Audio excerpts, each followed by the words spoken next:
All right.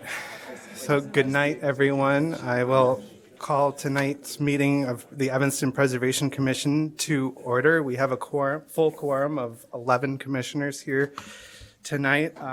Before we get into the agenda, I just wanted to quickly go in that last night City Council passed a resolution for Chris Hartzell, recognizing her for her contributions in the city. She was a former preservation commissioner. She wrote several books and did, research for the history walk, the Mother's Day walk. And so just quickly, they said, because of her deep contributions to Evanston community's knowledge, understanding, and education of the city's rich architectural and cultural history, the name Chris Hartzell has become synonymous with the Evanston History Center on Greenwood Street for many Evanston residents. And so because of that, the stretch of Greenwood right in front of the History Center is now honorary Chris Hartzell Way. So just want to thank her for her service. All right. Yes. I just wanted to add that Chris and I have done a book which I think will be really relevant to the whole discussion of our residential districts. It's called Hidden in Plain Sight, Evanston's Double Houses, and it surveys about 50 double houses in Evanston and argues that most of them were designed to be invisible within the fabric of the blocks on which they were built. Great, thank you. And so now Out in April. we'll look forward to that. So let's see, I'm going to do this quickly. The Preservation Ordinance empowers this body to safeguard our city's historic and cultural heritage and to oversee and administer our community's historic preservation program. The Commission is tasked with identifying and preserving historic, cultural, and architectural resources. During our monthly public meetings, we encourage public participation, afford due process through public hearings on proposed landmark designations, as well as reviewing and making determinations on applications for certificates of appropriateness. We also discuss ways to advance long-range planning goals beyond case review. We ask anyone who wishes to address the Commission to sign in and indicate the discussion item, designation, or application to be addressed. And so now I'm going to provide a short summary of the meeting's order of business or the sequence in which the items of the agenda are taken up. The first of the business tonight will be public comment on items listed under discussion. Following this, for old and new business, I will ask staff to read the case into the record. And once the case has been read into the record, the applicant presents an overview of the proposal, including evidence and testimony that support the applicable standards being met. Commissioners will then ask questions of the applicant. Following the questioning period, members of the public may speak towards the application, keeping their comments to 3 minutes or less. Following this public comment, the applicant will have the opportunity to respond to any evidence or testimony against the application as it relates to the standards for review.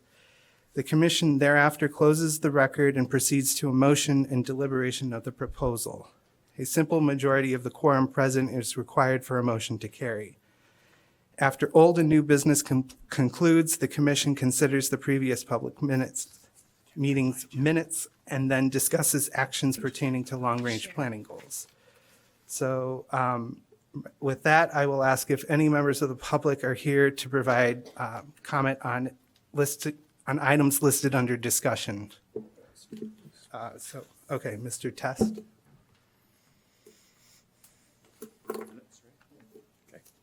I won't take that long. Steve Test, 1135 Hinman Avenue. I'm here with another neighbor. We've got a large group of neighbors who are alarmed at what we've seen in Envision Evanston 2045. And so we dug deeply into the zoning and now into the comprehensive plan. I sent to Cade all of our comments for the whole document, annotated, and our raw notes. But I wanted to talk specifically about the preservation chapter tonight because it seems to us that the comprehensive plan is weighed so heavily towards developers that it's really important that the Preservation Commission and the Preservation Chapter of that plan, as it stands now, needs to be as strong and detailed and substantive and give you as many tools as you can have to do what you've been tasked to do and what you are here to do and what you love to do and what we want you to do. And that's to preserve the character and the charm and the wonderful things that there are going on in land use in Evanston now. We don't want it to be trampled by developers if this plan gets steamrolled through in any close to the form that it is now. So I had lots of comments. I think that there's lots of fleshing out details that needs to be in the plan so that everybody knows where are the landmarks, what are they, what are the important buildings. It may not be a designated historic district, but where are all the great buildings? Where are the buildings that need to be preserved? Get them on a list, get them noted, get them on a map so that everybody knows where they are, what they are, so that we've got a high awareness for what needs to be preserved in Evanston so that it doesn't get bulldozed at some point down the line because the preservation chapter of Envision Evanston 2045 wasn't strong enough, detailed enough, and have enough substance. So I know you're going to get to that discussion later. I'm going to go home and put my feet up on the couch, and I'll listen to your discussion with great interest. And good luck. I hope that you end up with a preservation chapter in that document that really serves your purposes. Thanks. All right, thank you. Next, we have Ms. Payton.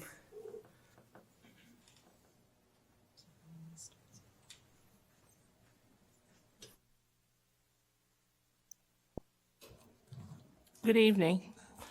My name is Tina Payton, and I live at 1122 Emerson Street. That is Emerson and East Railroad, which is just east of Ridge. Today, I'm here to talk about Envision 2045 and the comprehensive plan and zoning. The city of Evanston has failed my family, has failed the Black community, and has failed my neighborhood. I'm the only house left on the block. My grandmother's uncle bought the land where we live right now in June 16, 1915. He then built the house where we now live in, and it was called 1869 East Railroad. The city decided they needed to expand around our property, so they lifted up our house on December 1st of 1953 and turned it to face 1122 Emerson. In the early 1980s, this Northwestern decided that they wanted to build a research park in my neighborhood. Well, Northwestern can't perform eminent domain. So they partnered with the city of Evanston. Northwestern lent the city of Evanston money and demolished everything in my neighborhood. They took my Black neighbors, and they would have taken my house too, but for my mom was an attorney and fought the city of Evanston. My neighbors will never, ever be able to live back in this city on my block. The research park failed. And now we have E2. There was a special zoning put in place, the research park, where there's nowhere else in the city of Evanston.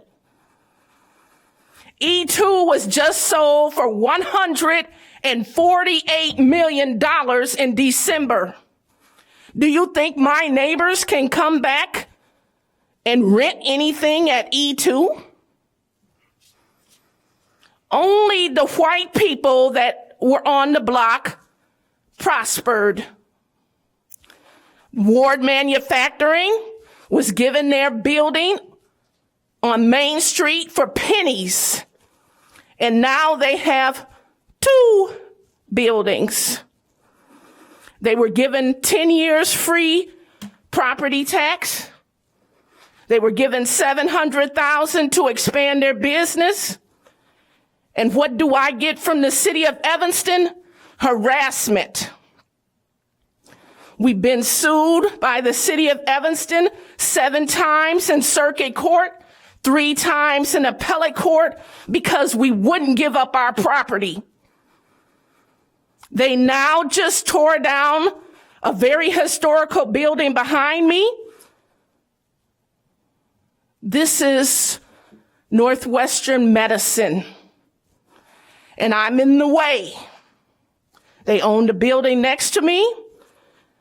Northwestern owns where Farmers Market is, and they're going to continue their plan for a research park.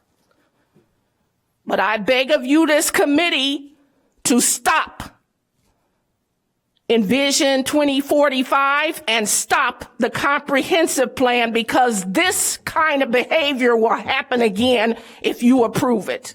And I beg that you understand that you're demolishing the Black community. Thank you. All right, thank you, Ms. Baden. All right, so next we will move into new business. Do you want to provide comment? That's fine. So before you start, could you just state your name and address? Address, yes. My name is Cecile McHugh, and my address is 1926 Orrington. And I apologize for not being more on top of what you all are doing. I did attend your meeting several weeks ago about the comprehensive plan, that crazy late meeting that, continued. I don't know. I left at 10 o'clock. So I have not done nothing.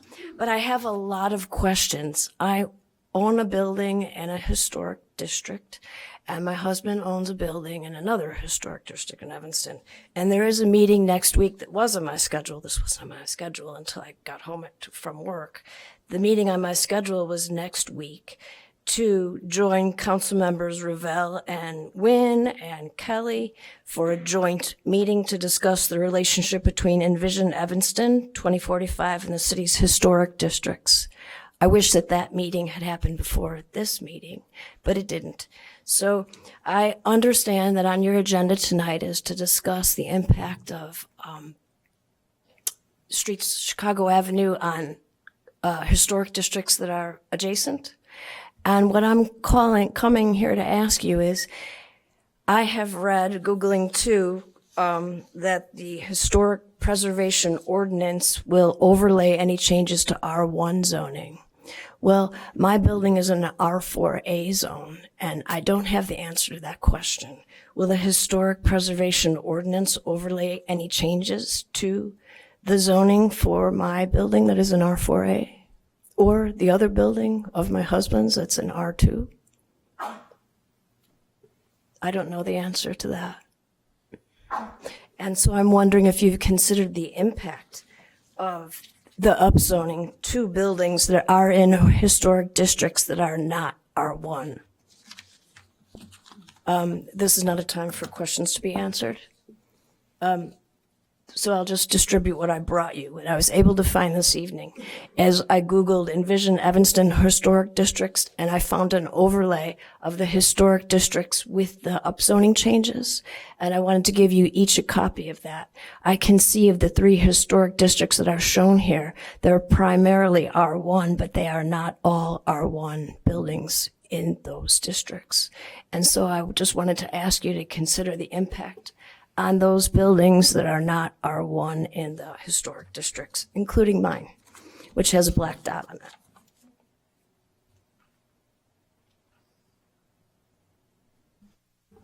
All right, is there any other? Okay. Oh, could I add a little bit? Oh, sure. I mean,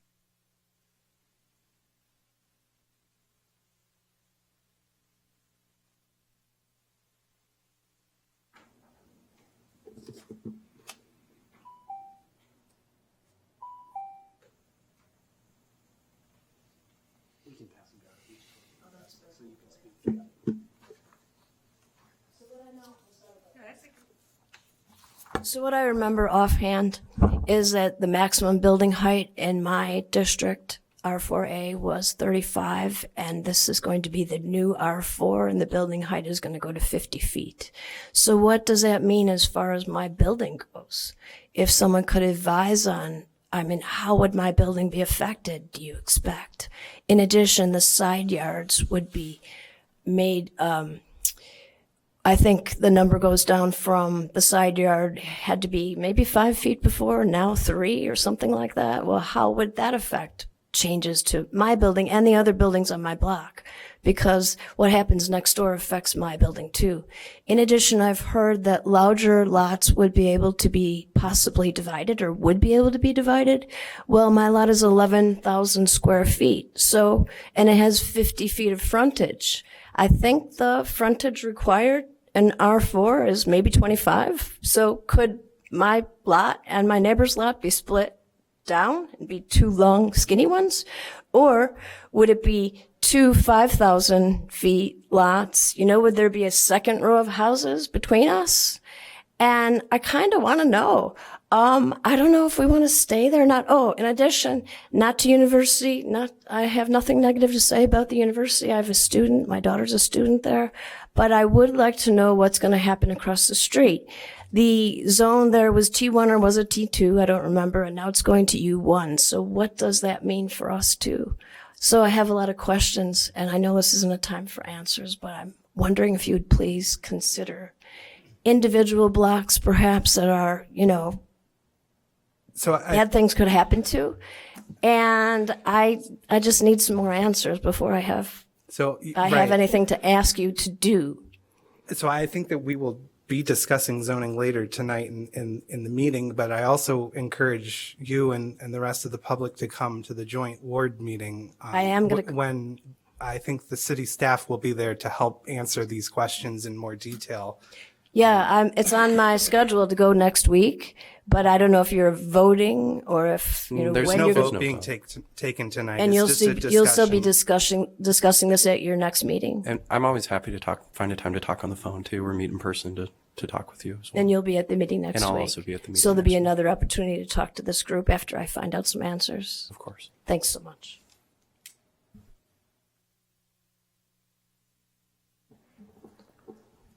Hi, my name's Mary Rosinski. I'm not in the historic district. I'm more over close to the stadium. But I just want to say your committee is so critical to the architectural enjoyment of Evanston. And I agree with Mr. Test and Cecile on the issue is there needs to be a really strong, clear chapter in the Envision. A lot of the plans and the chapters in the Envision are lacking, but if we don't tie this up a little bit and analyze it, the whole nature of our city could just end up such a hodgepodge of craziness, and just the beauty that we now understand could be destroyed. And I know you guys are like kind of on the forefront of the battle to have this cleared. I am a real estate agent. I've been doing it for 40 years. My concern is when I'm showing properties in Evanston, and people are choosing their neighborhoods, they're choosing their location, their schools, what they see. And will we be able to give any sort of assurance that they're, like she was saying, are you going to subdivide? Are you going to have a 25 or 35-foot lot next to you? Is that going to be a 4-story straight 3? In the other communities that they have changed zoning, they've done like two units or 3 units on a lot. And, you know, they have the lines and the light so that we're not just putting boxes next to each other. And you all know architecture. You know how important that is. So for all of us in all parts of Evanston, I know I've been watching you guys for years and you just are so in tune with that. And I just hope you keep doing it. And thank you very much. All right, thanks, Ms. Rosinski. And I think I'll just tell the public and the rest of the Preservation Commission, it's my understanding that on the 21st, I think the new draft of the comprehensive plan will be released. So that's our opportunity to look at the new preservation chapter before it goes to land use, I think in a week after that. So is there any other person here for public comment? Okay. So with that, we can go to new business. And before I ask staff to read it into record, Commissioner Jacobs is going to be recusing himself. And also, I'm going to encourage the Preservation Commission to not have any undue bias against Mr. Cohen as he presents the project. You know, no favoritism, please. So let's, could you read it into the record? Sure. Case number 25 PRES 0010, 1140 Hinman Avenue in the Lakeshore Historic District. Stuart Cohen and Julie Hacker Architects, LLC, applicant on behalf of the property owner, submit for a certificate of appropriateness to demolish a covered rear entry porch, raised open deck, first floor bay, and second floor sleeping porch at the home's rear volume, construct a new covered entry porch and raised deck, reconstruct the existing roof where it extended to cover the second-story sleeping porch proposed to be removed, and alter the pattern of fenestration at the home's rear volume, including new French doors and new double-hung windows and new and existing openings. The applicable standards are alteration 1 through 10, and construction 1 through 8, and 10 through 13 and 15.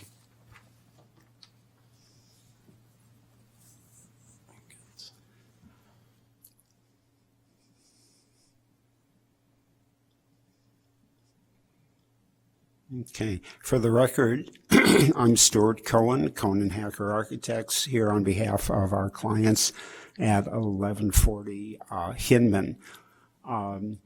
This is a contributing structure, a wonderful brick house done by Charles Ayers, a significant Evanston architect some years ago. And we were asked, about 10 or 12 years ago to do an extensive interior remodeling of this house. And last year, or recently, the clients came back and asked if we would add a covered porch to the rear of their house. And I think the best way to probably understand the project would be to begin not by looking at the drawings, but by going down to the sheet of photographs of the house. Oop, that's good.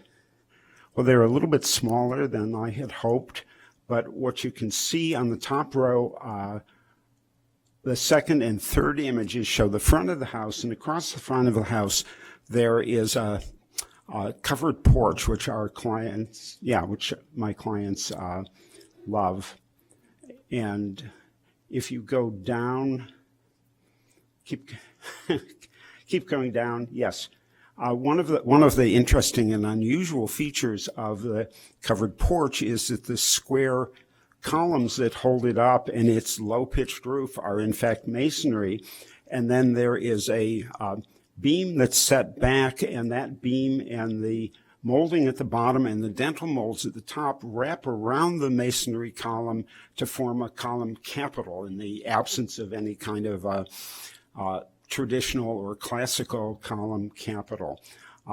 If you look at the image immediately to the right, we're now looking at the back of the house, or go up one. So that and the image immediately to the left are showing you the back of the house. And the back of the house is a real hodgepodge. As far as we can determine, there are 2 or 3 non-historically significant additions that were made to the back of the house. The most recent one involving the little covered rear porch entry, which the city says is 1980. But because the brick on that portion and then the adjacent portion to the right, which is to the north, are actually dissimilar to the beige brick on the rest of the house, we think that there were several additions. If you can scroll to the right, if you look at that bay window, the bay window looks like it was added where there had been a window in the original addition. And then the sleeping porch on the second floor is not, we believe, original or, in fact, that old. I think if you go down one, okay, well, that's the bay. Okay, the corner one right above it, yeah. You can see there's a really odd condition where the sleeping porch actually sits on top of the roof overhang for the addition below it. So if we go to the drawings, maybe if you go to sheet A2, which should show plans. Okay, so at the top you can see the existing condition. The deck, which is a couple of steps above grade, the rear entry covered porch, and then the what's described as the mudroom addition. And if you can see, does this incorporates a pointer? Where do I press? At the top. Let me see if mine will work any better. Whoop.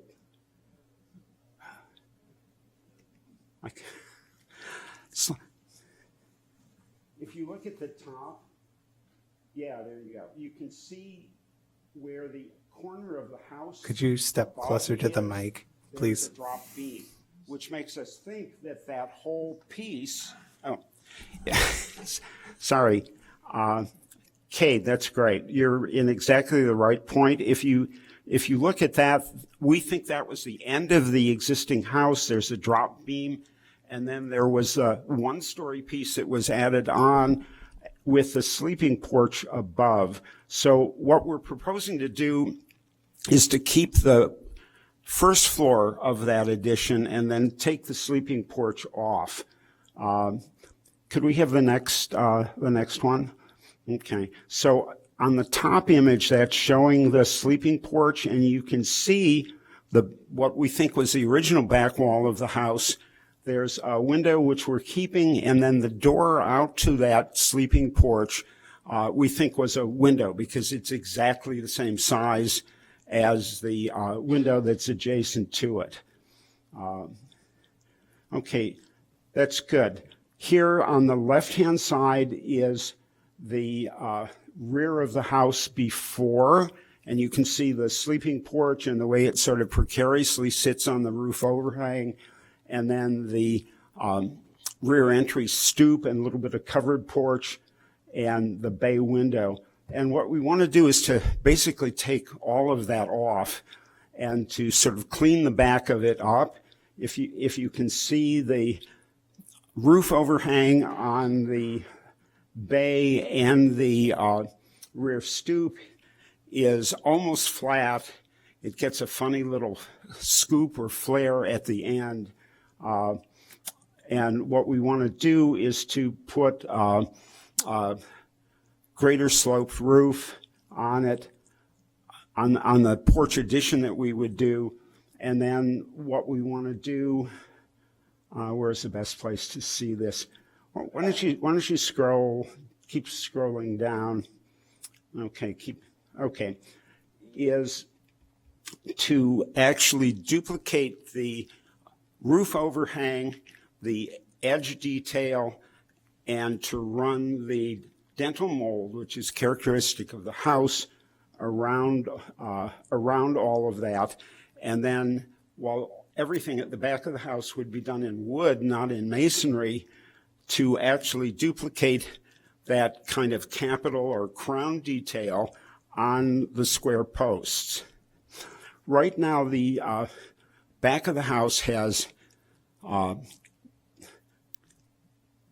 two color bricks that don't quite match the existing house, and rather than try and take those off or duplicate or try and find a brick to match, what we want to do is to do the back of the house in stucco. So there's a detail which would be at the corner of the back wall, which would be a pilaster that would be the same width as the columns that hold up the porch overhang. It would turn the corner, and then the back wall where the new French doors and new windows are, we're taking off that kind of funky bay.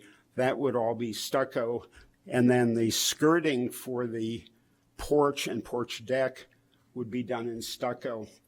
And we sort of think of it as a poor man's solution, where we can paint the stucco essentially the same color as the brick and probably have it, in terms of its appearance, look better than the brick that's there.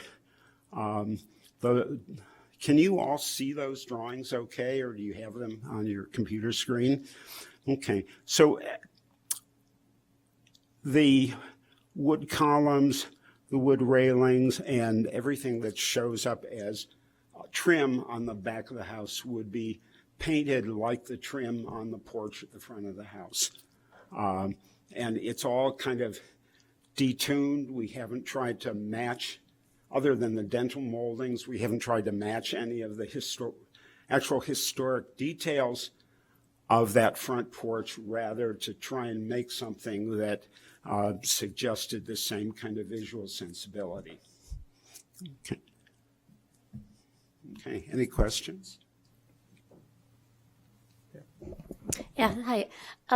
You were mentioning those pilasters. Are they on the north and south elevation right at the corner? And do they round the corner? The back wall, which has the new French doors and the new windows where we took the bay off, they're at the corners, and then they turn the corner and actually sit on the brick, so that you go from brick stopping against those pilasters, which would have that same capital detail, to a stuccoed surface. And just so I'm tracking, is that just for the new one-story addition, or is it for the full 2 stories? No, of it's that just back for of the house? one-story addition. The brickwork on the second floor is original and is the same color as the rest of the Totally house. get it. Okay, thank you for The clarifying. addition work that was done on the first floor, the brick is, it's a bad match. Any other questions? I'm just curious, are the pilasters the same size as the columns on the front side? They're a little smaller. Okay. They, you know, obviously they're much bigger than what you need structurally to hold up the roof, and we sized them to look reasonable with respect to the span. The depth of the beam, though, and the capital is in fact matching what's on the front of the house. I just had a question about the brick. It's hard to see from the pictures, but that brick in the back that doesn't match, it's like a red brick, right? Is that? No, it's a creamy beige, and the brick on the addition is not, it's a little bit darker. Yeah, and so- not, you know, it's not quite right. If when you're on the porch, you sort of notice that the bump out with the French doors is actually slightly different from the area adjacent to it with the bay windows, but it's when you are down on the ground and you can see the side of the house that that you can actually see that it's not, they're not quite a perfect match. Okay. Having said that, it's incredibly hard to match stonework or brick not the least of which the stuff's been, up and weathering for 100 years. Did you, Commissioner Allman, did you have a question or? Stuart, I was just curious about the base being stucco. There's the stone base at the existing building. Did you think about stone instead of the stucco at the Doing base? it in stone? No. We didn't think about doing it in large part because of the cost and also because the stone base is holding up a 2-story masonry building, and here the stone base is really holding up, a wood deck and a wood railing. We are planning on putting all of that on a full foundation, so that the stucco would come down to a water table detail. Okay. Thanks. Go ahead. Another question. Yeah. For the sleeping porch that's there currently, were you able to find out an approximate date of when that was added to the house, looking at Sanborns or No, anything? and looking at it, we couldn't tell if it had originally been screened and then been glazed. Oh, is it glazed right now? Yeah, it's glazed right now, which you can see. Okay. Underneath the windows, there's a panel detail that really has nothing to do with the rest of the house. So we think it was probably done when the addition that kind of shows up clearly in plan was done. And can you speak to the existing condition of the sleeping porch right now? It's unused. It's the brick wall has been covered with masonite faux wood paneling like you find in basement rec rooms, and it really darkens the bedroom behind it. And structurally speaking, is it fairly sound right now? By sound, you mean, is it gonna structurally fall down? When you walk out on there, how do you feel? It seems sound structurally, Okay. yeah. Thank you. Yeah. What we wanted to do was to just clean up the hodgepodge of the back of the house and simplify it so that just as with the front of the house where the impression is the main volume of the house and then the roof of the porch, we wanted to have the same impact on the back. All right. Any other questions from commissioners? Okay, so anyone from the public that wants to talk on, or go ahead. Actually, One more just question. one on the roof. So the kind of the size of the mudroom is there. The roof it hips and then it's flat. It has a very low pitch section in the center. Would it have been possible to make it a single pitch, or would it have been less than 212? The roof comes out pretty far. Yeah. And I think, you can see it from the side. And I think as a single pitch, it probably, I don't know whether it would have worked. It's not something that we considered.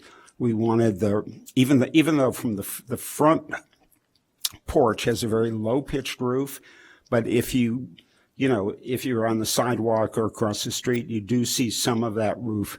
We wanted to see some of the roof.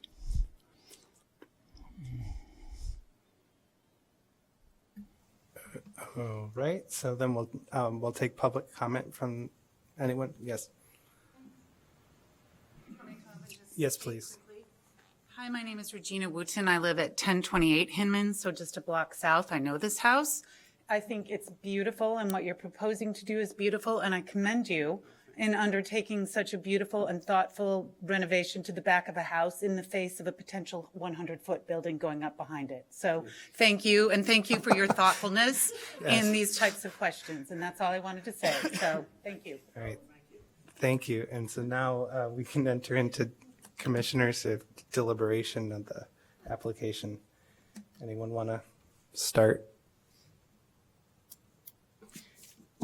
I'll just say, I think it looks great. I'm familiar with another house with a sleeping porch that had been added at a later date, and it was they can be very awkward on the inside and not that useful in the modern day. So I like what you've done. I think it looks great. Part of the reason I think it may have started life screened is it's an unheated space.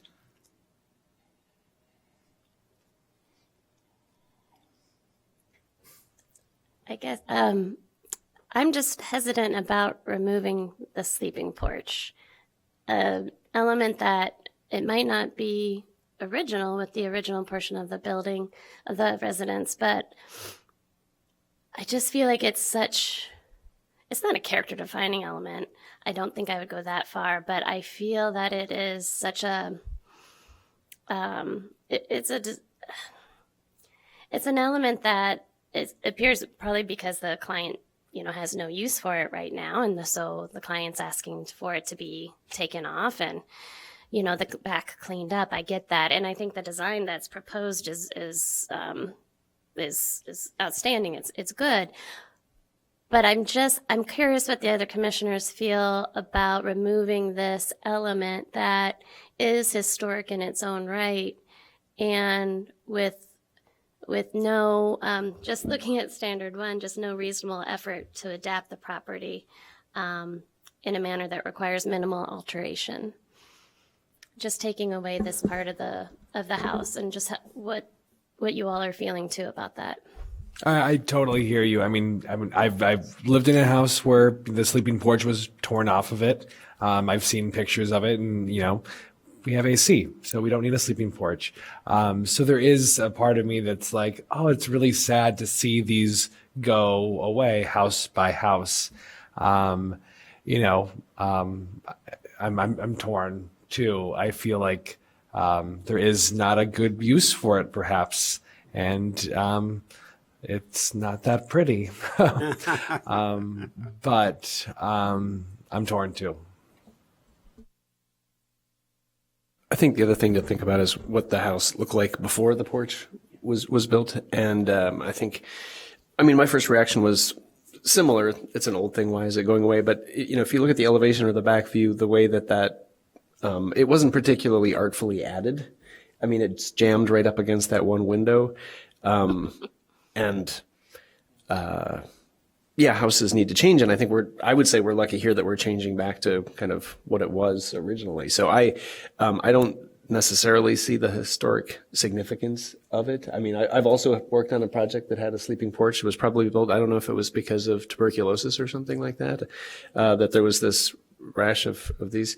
But I'm actually more curious about putting back 2 double hungs instead of 1 where there was 1, because we're kind of going back to the house that was there. I guess we can't ask any. I should have asked that before. Can we go to the elevation of the back of the house for a moment?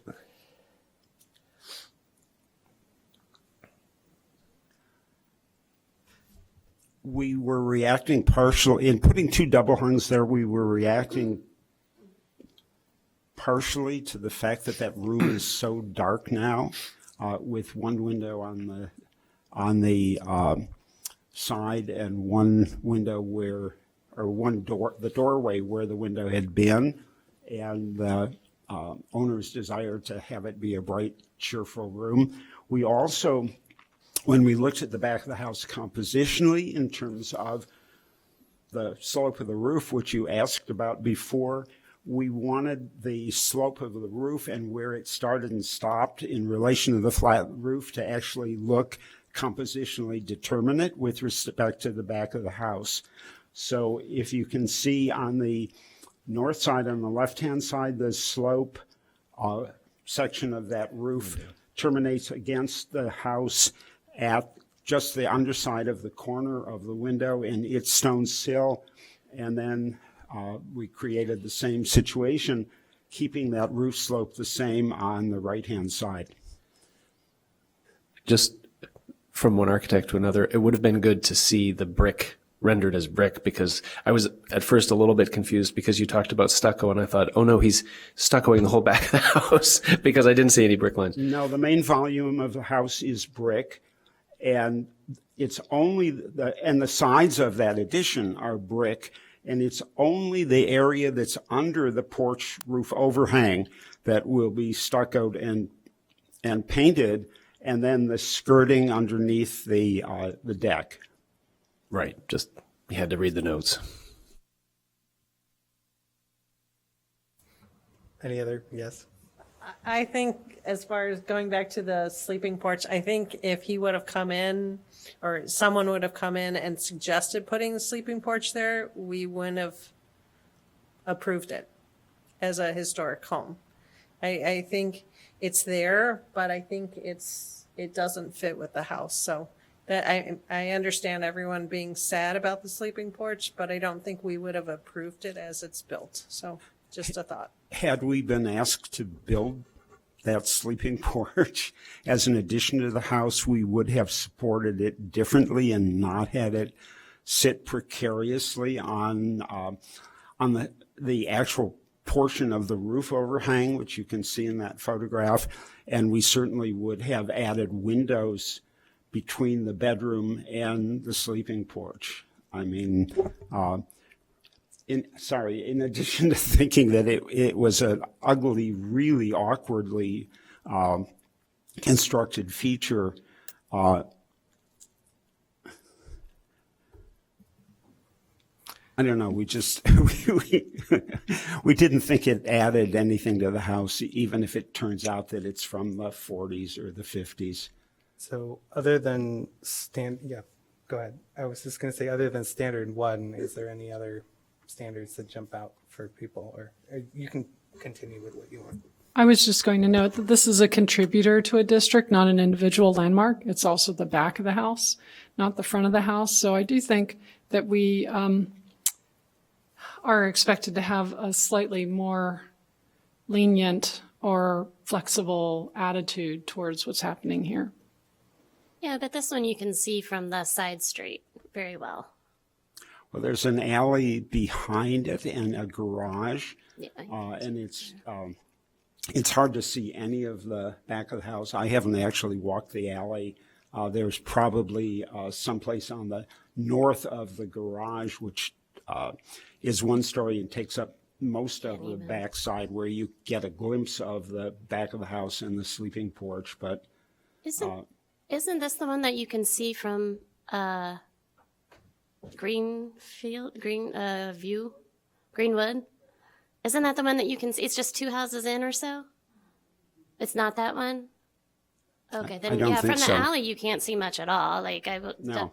Okay, then I have that mistaken with a different one that has a sleeping porch. Okay. It's just our task is to make sure that the district is not impacted by the things that happen when we're dealing with contributors. So if we don't feel that the district is going to be negatively impacted by this particular change, then that's the question. It's not an individual landmark, so. Just to be clear, you were right, Beth. You can see it from Greenleaf. That is what, okay, yeah. so you looking can. looking down the alley? No, just when you're walking west on Greenleaf, Yeah. you can see the backyard, so you can see the sleeping porch. Oh, yeah, that is, I'm just looking at it on Google Maps right now. yeah, okay, good. I drove by there, I walked. I just didn't want you to think Yeah, you were crazy. you can totally Yeah. see it. Thank you. I thought it was this one because it had a sleeping porch that looked just like that one. So, okay. But from the alley, you can't see it. But from the street just north of it, then you can see it. Thank you, Hamilton. Thank you.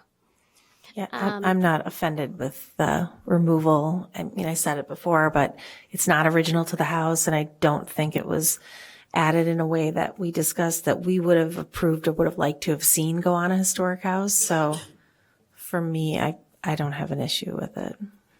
I don't think retroactively approving something that's actually not being proposed is relevant, to be honest. I just think that this is a element that is just being picked off. I don't think the existing manner of construction and the overhang and all is great, but I think we have an opportunity with a stellar architecture firm that could make it right and not lose this feature. And so, yeah, I'm still cautious about that. So, yeah. Any other? Yes. Go ahead.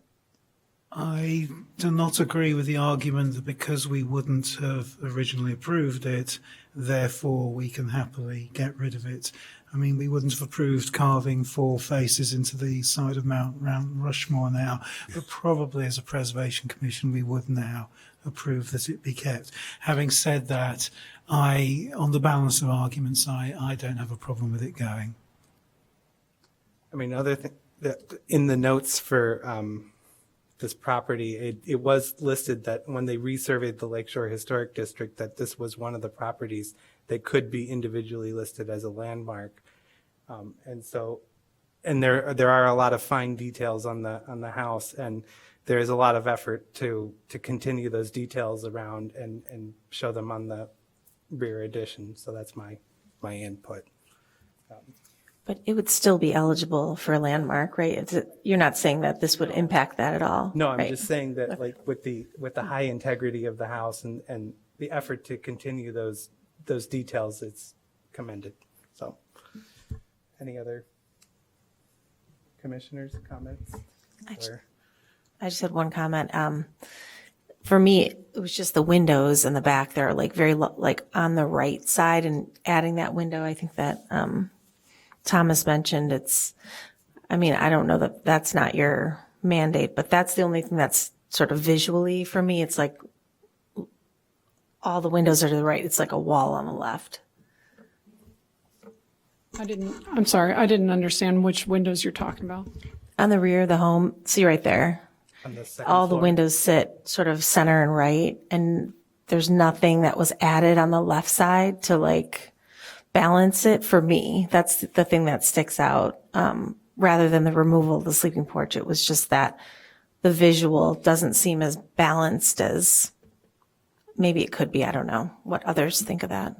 Fortuitously, it turns out that the one window that we're keeping actually centers under the dormer. So in a sense, the new double window in the bedroom and the blank area of brick kind of, we thought, balanced one another.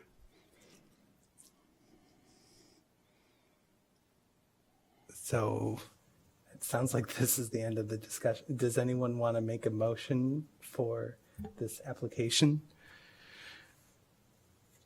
Oh, you know, I mean, there is still the sleeping porch issue. I mean, does anyone feel strongly about that? And how would you? I think I'm going to vote to approve this as a beautiful thing, and it is the back of the house. But I think there is just, I want to take a little moment to pause and remember that history sometimes is awkwardly added, and that is still a piece of it. And I feel like just a little squishy about, using the fact that like it was, I mean, a lot of the sleeping porches were awkwardly added, quite frankly, a lot of them weren't to the original plan. And to see them disappear, is something, and I don't know what to do with that, and I'm going to vote for it anyway, but I just wanted to note that. Seconded. So would you like someone, go ahead. Would you read? No. Oh. So with that, I'd like to make a motion to approve 25 Pres 001 1140 Hidman,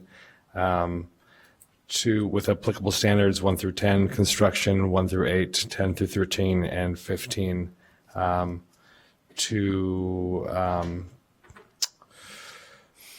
demolish a covered rear entry porch, raise open deck, first floor bay, and second floor sleeping porch at the home's rear volume, to construct a new covered entry porch and raised deck, reconstruct the existing roof where it extended over to cover the second story sleeping porch proposed to be removed, and alter the pattern of fenestration at the home's rear volume, including new French doors and new double hung windows in new and existing openings, as was presented this evening.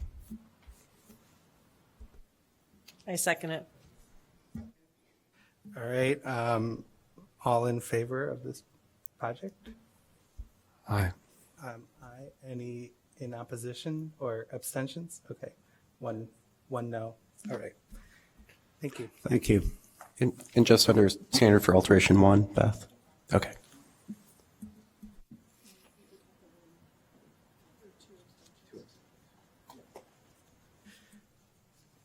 Right, so it's a vote of 8 yes, 1 no, and 2 abstentions. Just 8 to 1 to 2. Just to make that clear. All right, so next item is the 2025 annual work plan.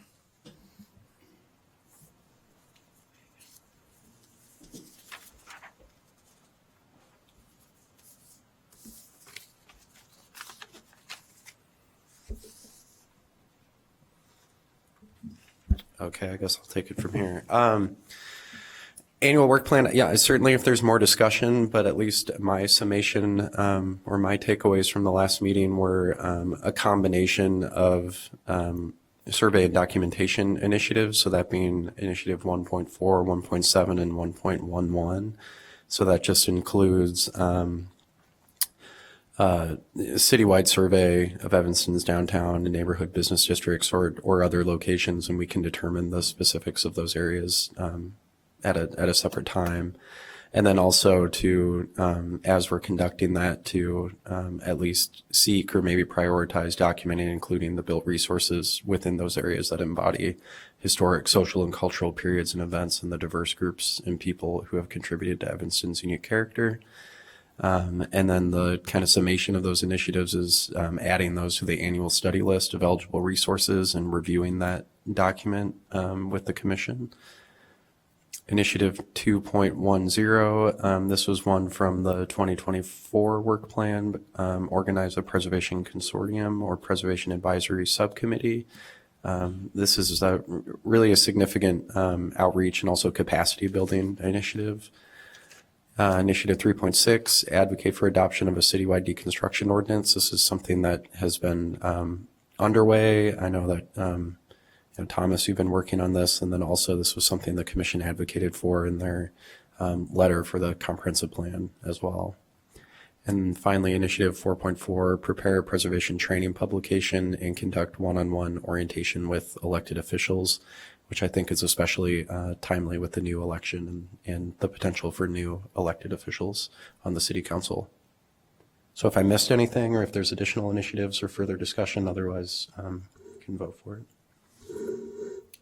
I have 2 comments. First of all, for Initiative 2.10, the Preservation Consortium, I just wanted to note that we did actually start it, or that is to say, we is me. I started it. I stood in front of you in May and made a presentation about it and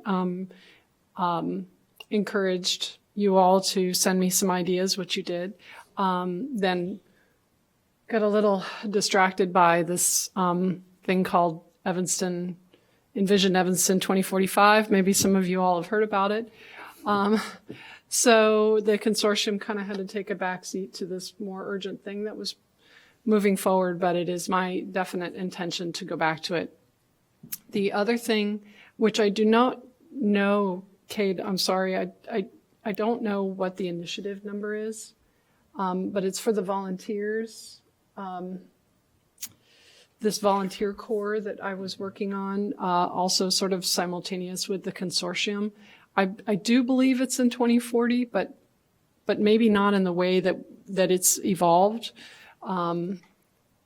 Or we could just wrap it into that same initiative of 2.10 because it's kind of the same basic set of ideas, but it's a little different too. Do you know? I don't remember off the top of my head if that was an idea that was kind of born out of your working through Initiative 2.10 or if it's separate. Yeah, it's an idea that came from the work that I was doing on the consortium because the consortium was emphasizing more sort of getting the leaders of these various groups together. And I was a little concerned about how top heavy that was, if you all may remember. And so I wanted to try to create an opportunity for people to come from the bottom up as well. So that's how the volunteer corps came about. And that is also something that had to be put off to the side for a little while, but I'm going to get back to it. It's one of the reasons why I am not sitting where Carl is now, because I was really eager to do that. So I would like to encourage us to have that on the work plan as well, please.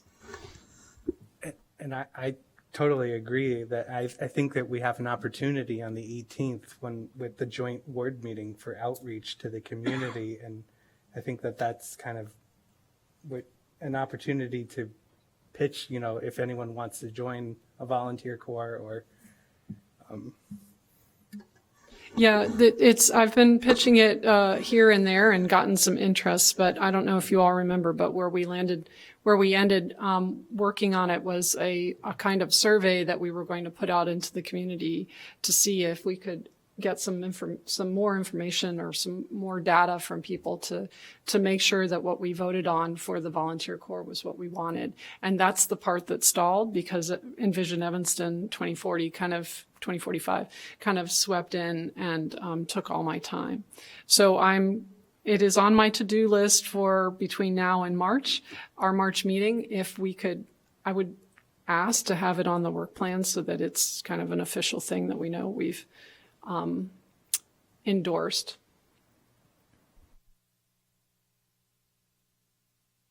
Any other comments, initiatives that people want to see? Yeah. Yes. Sorry. I just I would love to see somewhere where we talk about surveying some of these properties. And then I know we have a list, our study list of eligible properties, but I'd like to have a goal of converting some of those properties, like some of maybe the more important properties or that we think are converting them to be landmark properties if they're eligible. Like if we could, especially in light of all the change to zoning, that is something especially properties not in districts.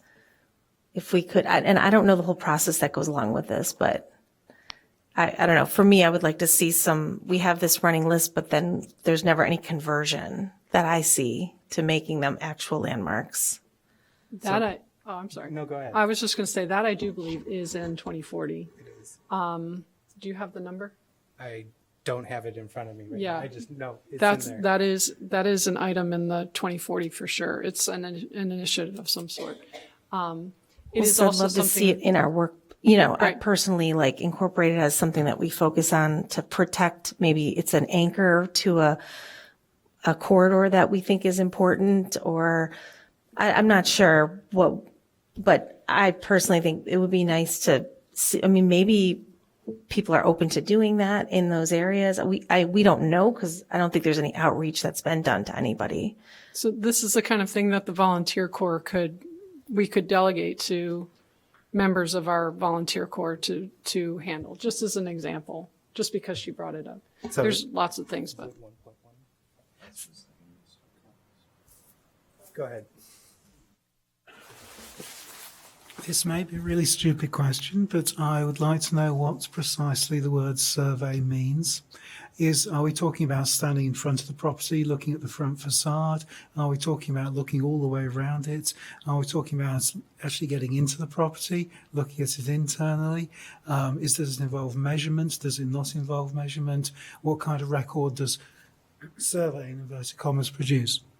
There's typically two forms of survey and preservation planning, and they're just varying degrees of intensity. So there's one that's called an intensive level survey.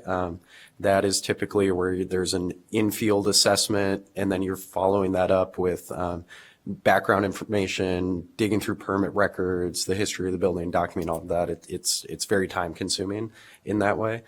The second version is what's called a reconnaissance level survey. And that can be done on foot is typically preferred, and you're standing in front of buildings. You're seeing the portions that you can see. You're not entering the inside. You start to document its when it was likely constructed, its style, what you think its character defining features are, what its level of integrity is, what its condition is. You start to make assessments on whether it's contributing, or what's often, if it's not in a district, what's called character giving to its sense of place, or if it is even landmark eligible. And that's basically all that you document at that point. So you typically would not follow that up with more background information. And that's how we've conducted the previous surveys to put on the study list. So you're just saying on an initial reconnaissance level investigation, we feel like these properties are likely eligible for designation for various reasons. So Can I just add something to that really quick? The initiative 1.4 is summarized in this staff memo as conduct a citywide survey, but actually when you read the actual initiative, it states that it's a reconnaissance.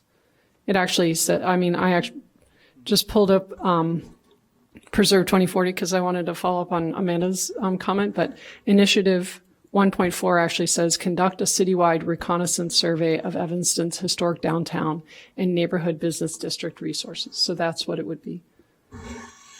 Thank you. That's very helpful. So there is initiative 1.11 that actually does say that we should, in Preserve 2040, that talks about preparing a study list, but then there's no next step. And I think that's what you were asking for, right? Is that once we have a list, what do we do with the list? And I feel like what we've always talked about as being the best practice, but we have been significantly kind of sidetracked, but was to review that study list, to notify the property owners that they have been, and the reasons why they have been determined eligible, under what criteria. And hopefully that creates an opportunity to engage in dialogue with them about what it means to be landmarked, what it doesn't mean, what the process is, if there's interest, if there's not interest. I think that would be certainly the initial first step.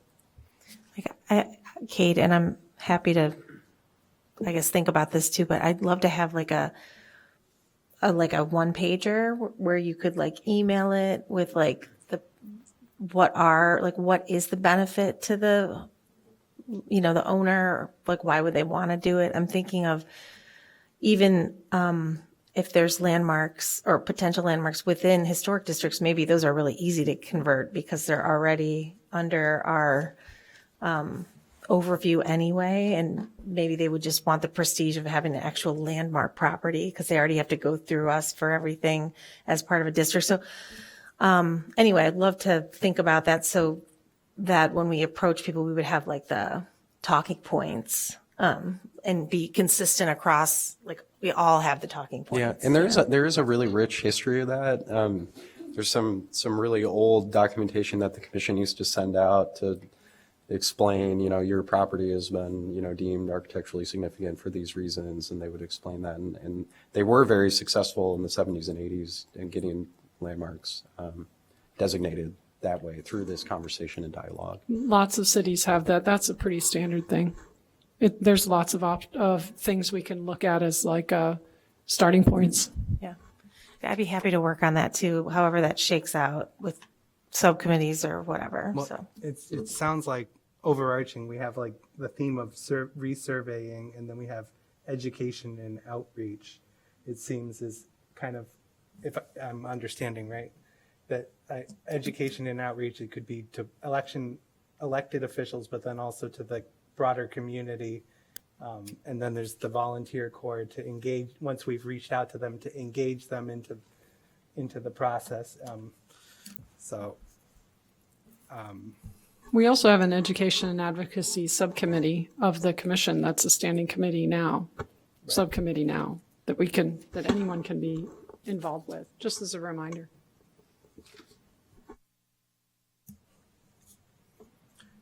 So we have to approve the work plan, right? So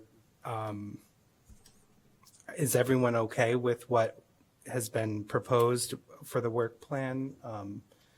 And is there a motion to approve this work plan? So I'd like to make. You want to make an addition or? Yeah, so the question that I have just from a procedural perspective is if we want to add something about the volunteer corps and something like what Amanda said, would we say this would be, I'd move to approve the work plan with the following additions and then blah, blah, and then there would be a second for that, right? Yeah, okay. Yeah, you can, if you want to do the Yeah. addition, you can make that motion. Yeah, is that where we are? Okay, yeah, I'll go ahead and try it. I would like to move to approve the 2025 work plan. It would be initiative Preserve 2040, initiative 1.4 Initiative 1.7, Initiative 1.11, Initiative 2.10, Initiative 3.6, Initiative 4.4, and then in addition, I guess number 5 on the work plan. These are in no particular order of importance. Number 5 in the work plan would be working on continuing to work on the development and implementation of a volunteer corps program for our commission. And number 6, oh my God, number 6, sorry, would be to create a goal of actually encouraging the listing of additional buildings, actually the formal landmarking of additional buildings or districts, right? Just something more important. Did I cover it all?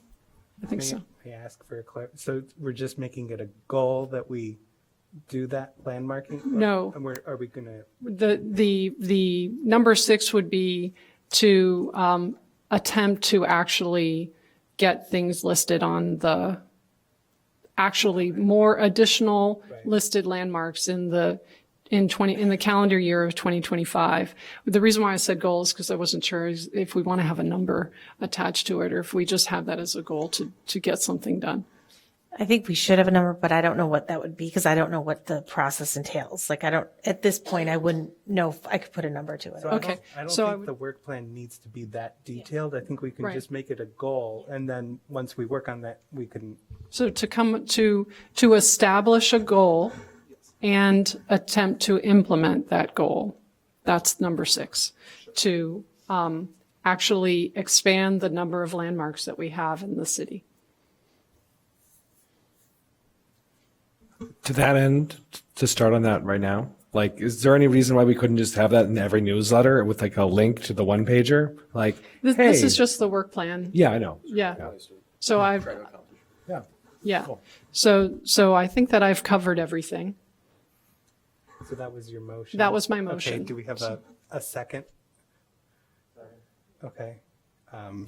All in favor of approval of the work plan? Aye, passes unanimously. All right.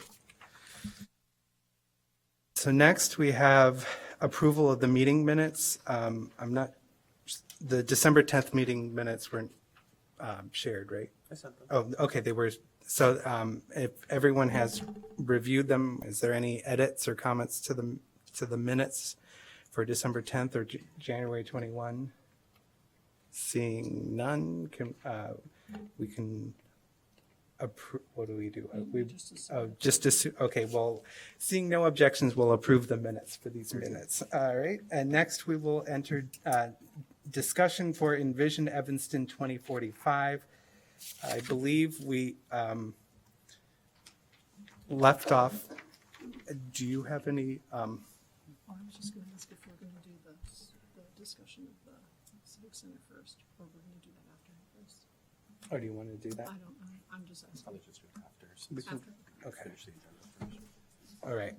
So, do you have any prompts for the discussion, or because I know you sent? Yeah, sure. I can kind of continue the City of Evanston Preservation Circle tour, and you go ahead, Lisa. Sorry. Can I ask a question that I should have asked months ago? Who put the zoning changes into, who wrote the zoning changes that they're proposing? I'm not familiar with the company, but it's called ZoneCo. I think it's a Cincinnati-based. So Zoning no one in consultant. Evanston had anything to input into it until they I think there was published it? staff that worked with them. Okay, I was just curious. So it's my understanding that if you go on to Envision Evanston website, there is something called a preliminary zoning diagnostic report, and that was drafted by ZoneCo, and it's almost verbatim what Connections for the Homeless commissioned them to do for one of their initiatives or efforts, and so I think that's how they potentially got involved in the process. But yeah, they're the company that. But that adds, right now we're kind of in limbo because we don't really know who's working on this or who's drafting it, because HDR, the main company, is in process of potentially being let go by city council. So we're kind of in this awkward position, but. And ZoneCo was a sub-consultant to them? Consultant that's of right. that. So we're kind of in this awkward position where we're discussing the zoning, even though it's been decoupled from the comprehensive plan. We're just trying to let whoever is out there know what we think of potential rezoning, and so. I think that's a nice introduction. I think that we spent a tremendous amount of time last time. There's a lot of details, and I think many of those details and the testimony that occurred last time is going to be relevant to the other locations that we'll show today. So I don't know that we need to dive into that level of detail again. I think the really important takeaway is, are some of these locations that we're looking at, does this commission feel like they are of a special interest and special value to the city? Do you feel like we talked about last time that one of the fundamental principles of zoning is that it can be a companion tool for retaining built fabric, as well as it can, and the opposite side of that is it can influence change by not restricting development potential. So do you feel like what was proposed destabilizes these environments if you think they are of special value? And if so, I think it's fine to leave it at that, to say that we think these are of a special value. These are the aspects of it that are significant. And we feel like in the next round of zoning changes, it should seek to stabilize these environments rather than incentivize them being changed. And there's a few locations that I just want to bring to your attention because I think they're important. So last time we talked about East and West Davis is where we left off in the downtown. The other portion is this section of North Sherman and this portion of North Clark to this location here. This is the university on the other side.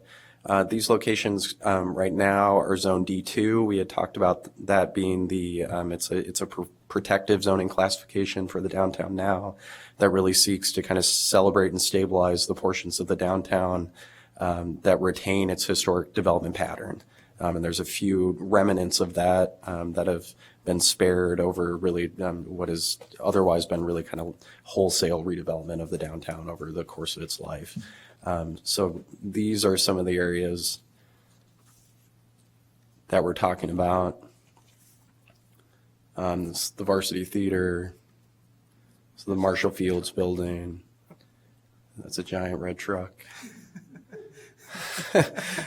Excuse me, Kate, as you're going through, can you highlight any landmarks? The Marshall Fields building on the corner of Church and Sherman is a landmark.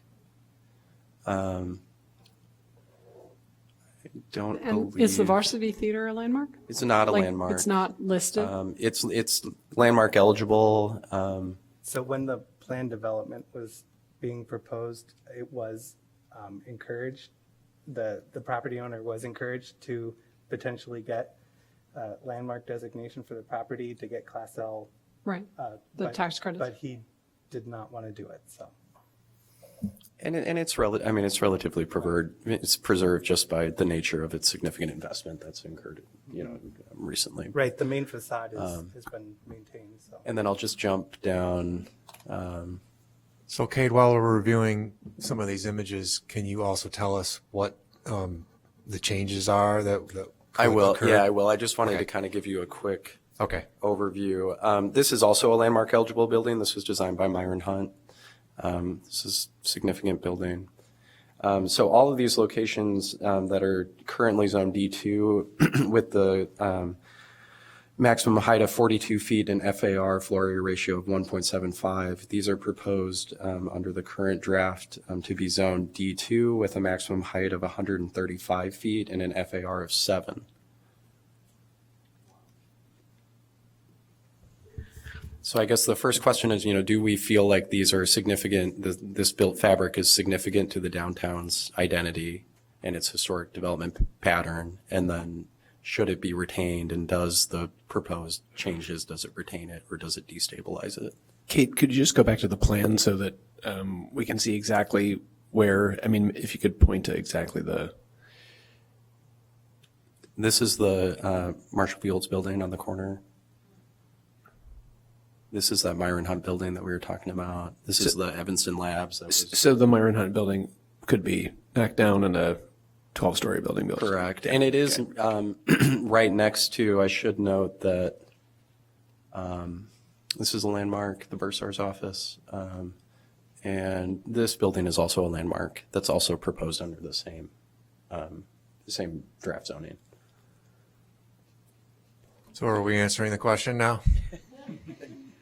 So I would like to state that I think the generally lower height and bulk nature of that area should be kept intact. And I can see there may be some properties that would be ripe for a planned development that would support a taller structure with more FAR, et cetera.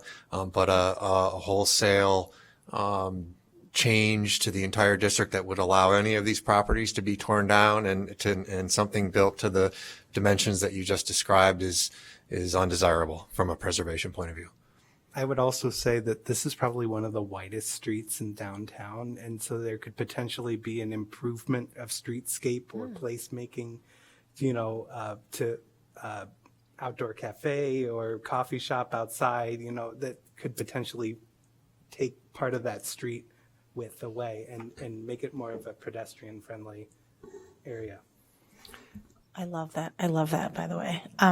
But Kate, I wanted to ask, how tall is the Evanston Labs building that they just put up where the Burger King used to be? I don't see. I'm not sure exactly off the top of my head. I'm thinking it's 13 off the top of my head, but It's because I will say I was actually just at that Starbucks on Sherman today, and I was looking out the window. It faces that, and that building was so high over these lower buildings. I was like, ugh.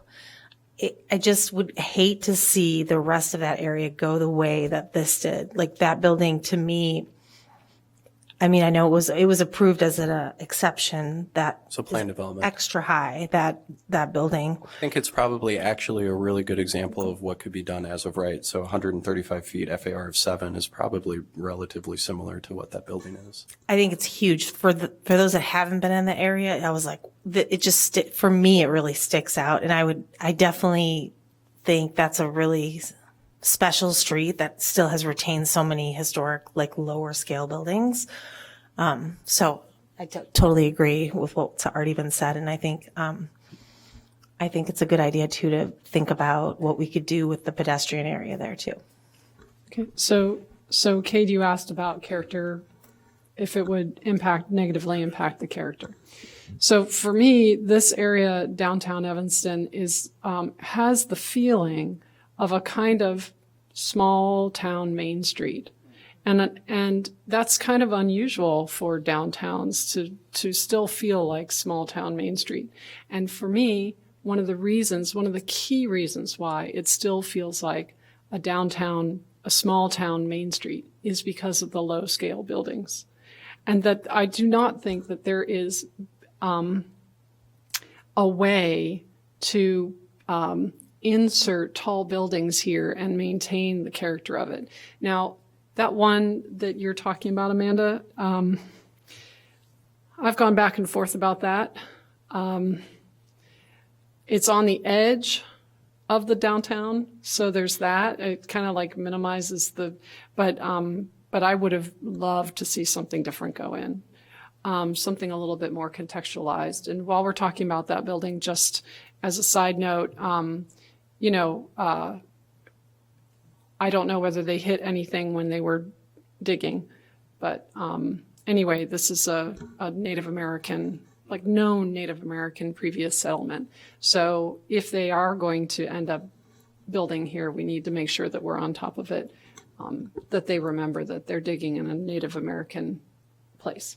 But in any case, my point is that I do think that we need, if we're talking about the character of the place, which is our jurisdiction here, the small town Main Street downtown is even though you have like Starbucks and other things that are not necessarily mom and pop, it still kind of has that feeling of that that makes us feel like we're in a small place and not, a mini Chicago. And I just want to point out that picture does not have that building in it, and it's huge. Like, if you could see it, there it is. And I just want to point out that was when it was ripped down. I think another thing to consider is, while we're talking about the character of the community, this is one of the main entry points into the city. A lot of people come to the city off of Emerson, Golf and Emerson, whatever it is, Elgin, Clark, all of the above. This is a street with like 5 names. They enter they kind of enter the city here, and this is like their first impression to Evanston. And with the park and the, small scale, I think that's a nice thing to have instead of this big wall. Do we want to move on? The only other thing, and I think it's really relevant to the next one we'll look at, that I'll say is that there might be some intuition maybe that individual landmarks, even regardless of the zoning, might be inherently protected, and there is some truth to that. But the other aspect is that as you increase the value of the land through the increasing development potential, you're also increasing the potential for takings challenges to these landmarks, for people to say that you are not allowing the highest and best use of my property because it is landmark designated, and because that discrepancy is so large in some of these instances, where some of these landmarks might be 2-3 stories, but you're allowed to have 140 feet as of right. I think that it definitely opens up the potential for someone to claim either economic hardship or a takings challenge to some of these designations. I mean, when it comes to scale in these neighborhoods, I mean, people come to, the city all the time and ask for variances to put up giant buildings, and they almost always get turned down over and over and over again. So that's what that's what voters, that's what the people that come in front of us, that's what they're saying all the time. So like to sort of proactively change the code to allow for this when, what the current protections in place are still allowing that discourse to happen. Developers are still coming, and they are still regularly being told no by the voters, and city council is turning them down. So I don't know what we're doing here. I think the voters have said for a long time, we want to keep this small scale, and we're one of their backstops. And I think we should be that. So one of the, sorry, Beth, did you want to say something? Yeah, I just had a question. I hadn't heard the takings term before. Where does that process take place? And where does that process take place? So the process generally would take place in circuit court is where it would happen. But our, many preservation ordinances, ours included, have like a release valve to try to prevent that. That's what the section on economic hardship is within the ordinance. That section is often really confused with I can't afford the replacement window.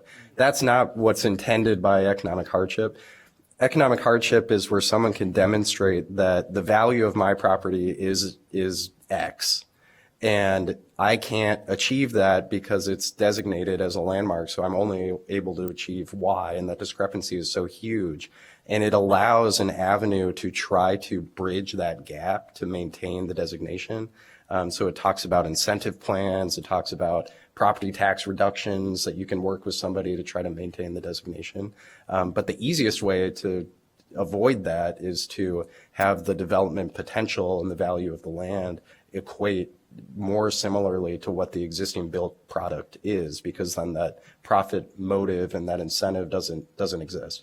So if it's a 4-story building and you can only replace it with a 4, 5, or 6-story building, it's a much more difficult argument to say that you're, taking value from the land, because you're already achieving such a high percentage of the value already. I just wanted just to contextualize, we have, it's in the Bill of Rights of the Constitution, that we have the right to own property. Like that's part of the economy. Like that's one of the foundations of the American economy is that we have the right to own property. And in historic preservation, that's what all these legal things have gone on for decades, is that, we say that you can't actually do that, or not can't, but we monitor that.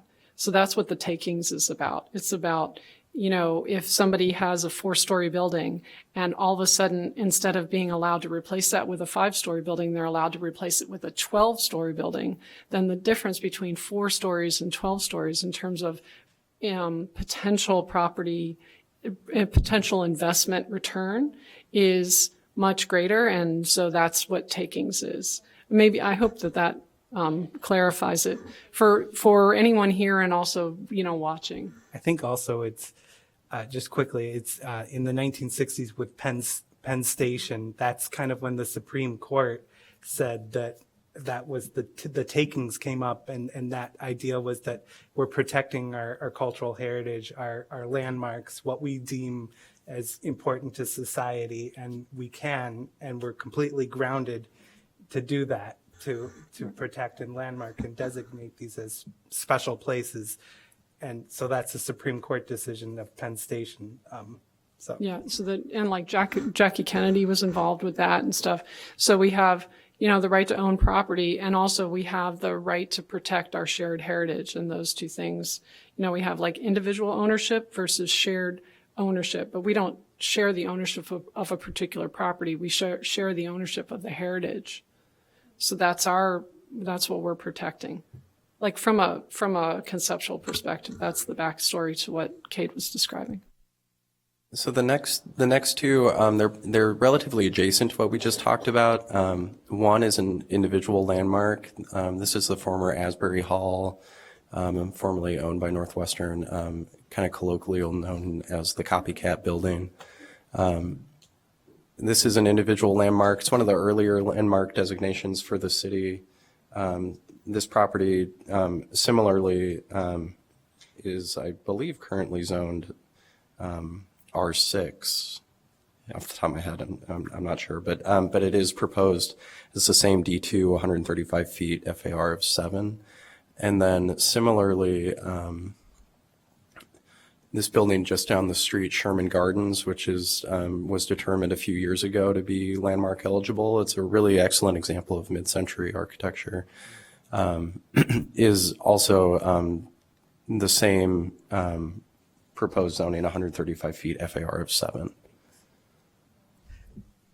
So that kind of is where preservation can overlap with other initiatives in the city, because that is essentially a stellar example of affordable housing. It's a co-op that you can still purchase a unit at a relatively affordable rate. And so if that's threatened, then we're going to potentially lose a whole bunch of affordable housing in the city. And, is that something where we want to see overlap, where we're also preserving affordable housing? Kate, I have a question about the proposed zoning there. Mm-hmm. So what we're talking about is, you said 135 feet and FAR of 7? Yeah. So that's the same thing as what you were describing downtown, right? Where it's just it continues, basically, this entire area continues across Elgin and grabs these properties as well. Yes. So basically what they're proposing via this draft zoning is to expand the downtown. Whereas it is now a kind of step-down district that eases your way into the single-family beyond. Right. So what's happening in this area? This is John was predicting what I was going to say. This is a kind of buffer, sort of. I mean, in real life, it's a buffer, I guess you would say. I don't know if it's zoned as a buffer right now, but in any case, they're proposing to take it out. So what's next? Are they adding in some kind of step-down zoning in the draft? between this. You're and then- saying as we progress towards noise, what's Yeah. happening between this area and that? Right. Okay. I think it transitions to the R5, which I don't know off the top of my head what the Well- allowable heights are. Well, in any case, I think that I would like to say for the record that I think that this should not be 135 feet in FAR of 7. It's doing a good job as it is. And then there's one more in the downtown.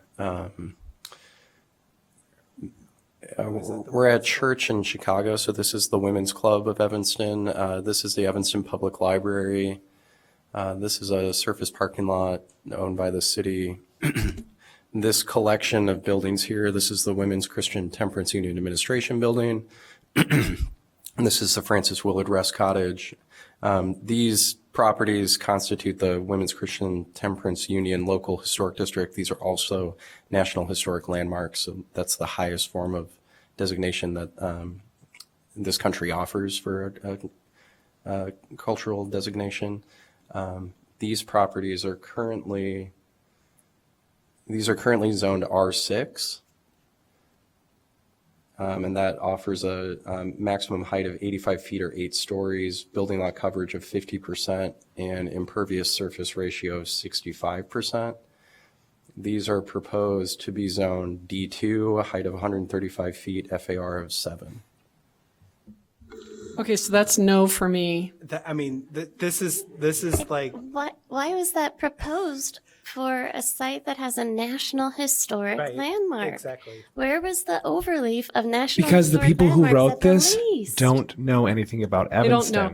Evanston. So National Historic Land, think about how few, in terms of the landscape, how few buildings are on the National Register of Historic Places. And then out of that, a fraction of them are National Historic Landmarks. It's literally like the White House is a National Historic Landmark. This is a National Historic Landmark. Under no circumstances should this be rezoned so that there could be anything about it.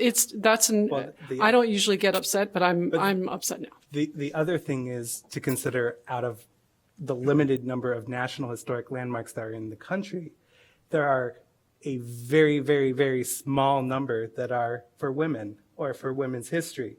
And this is that, it's women's history. And so we should be celebrating that in our city.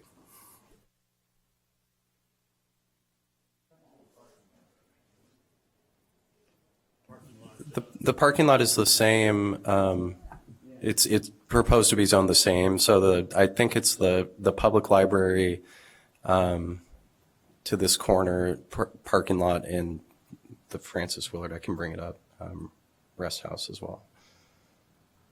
So in the This entire block is proposed as D2.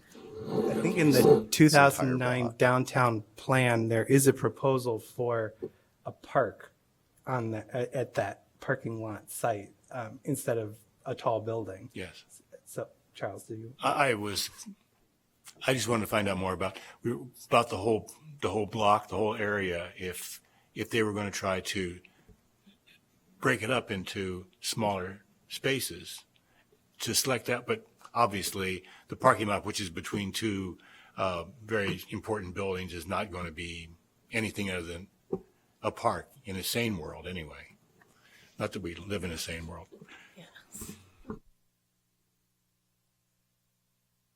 So, Kate, is that it on the specific locations you were going to show us? That's it for downtown. And then I also wanted to just quickly jump to, there's 2 other locations. I have a quick question. Is the Women's Club, is that, that's a landmark here, That is- right? that's an Evanston individual landmark. landmark. Yeah. Mhm. Okay. Yeah, there's a few. So this is a landmark. These are obviously landmarks as well as being National Historic Landmarks. And then this building here is an individual landmark. This building here is listed as eligible within that block. But they can all be torn down with the new zoning and built. The ones that are landmarked would have to at least come before this Right, this but commission. again- The eligible properties wouldn't have any Right. process. So just the other one, and I think we talked, I think I have a good sense for your opinions on this based on the conversation we had with Dempster Street and Main Street. But the other neighborhood business district is Central Street to the north.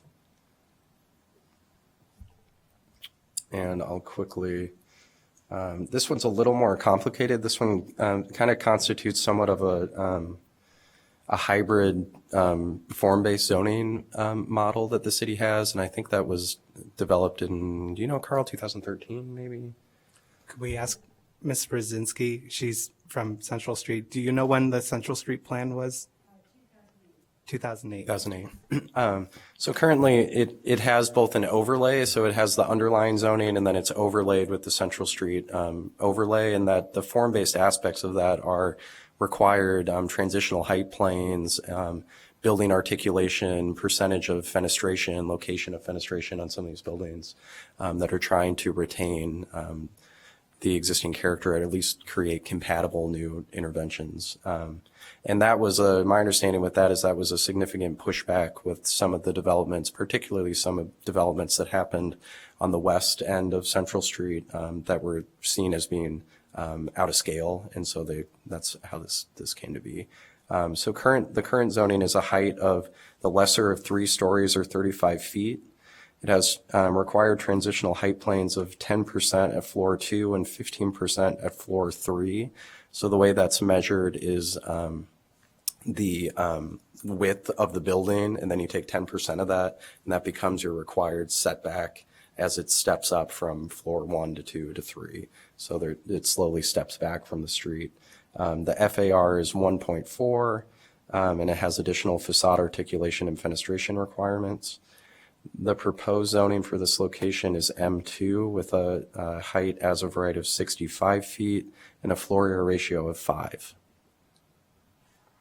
And the overlay would not exist. So the transitional height planes, building articulation would not exist as well. I'm just going to go out there and say I don't think this needs to be touched because it is a successful business district, and I think that this could be applied to other small business districts or small scale business districts because I think if you look at the vacancy rate on Central Street, it's pretty low compared to the rest of, and so it is an attractive human scale street, and I think it's successful. Yeah, and documentedly so was it the APA award? Yes. Yeah. I would agree with that. This is my neighborhood, and I don't want to see it touched. I mean, the concern is that I would want the overlay district to become the official zoning for, if that's what we're doing in any new zoning, because if we're getting rid of overlay, whatever that is should become the official zoning for that area. And I did just want to point out this building, which was constructed before the overlay came to be, is an example, even though I think they did take some cues from some of the proposed building articulation requirements. But if you look at this building, this is a 4-story building. So this building is probably at least a story or 2 stories less than what would be allowed as of right.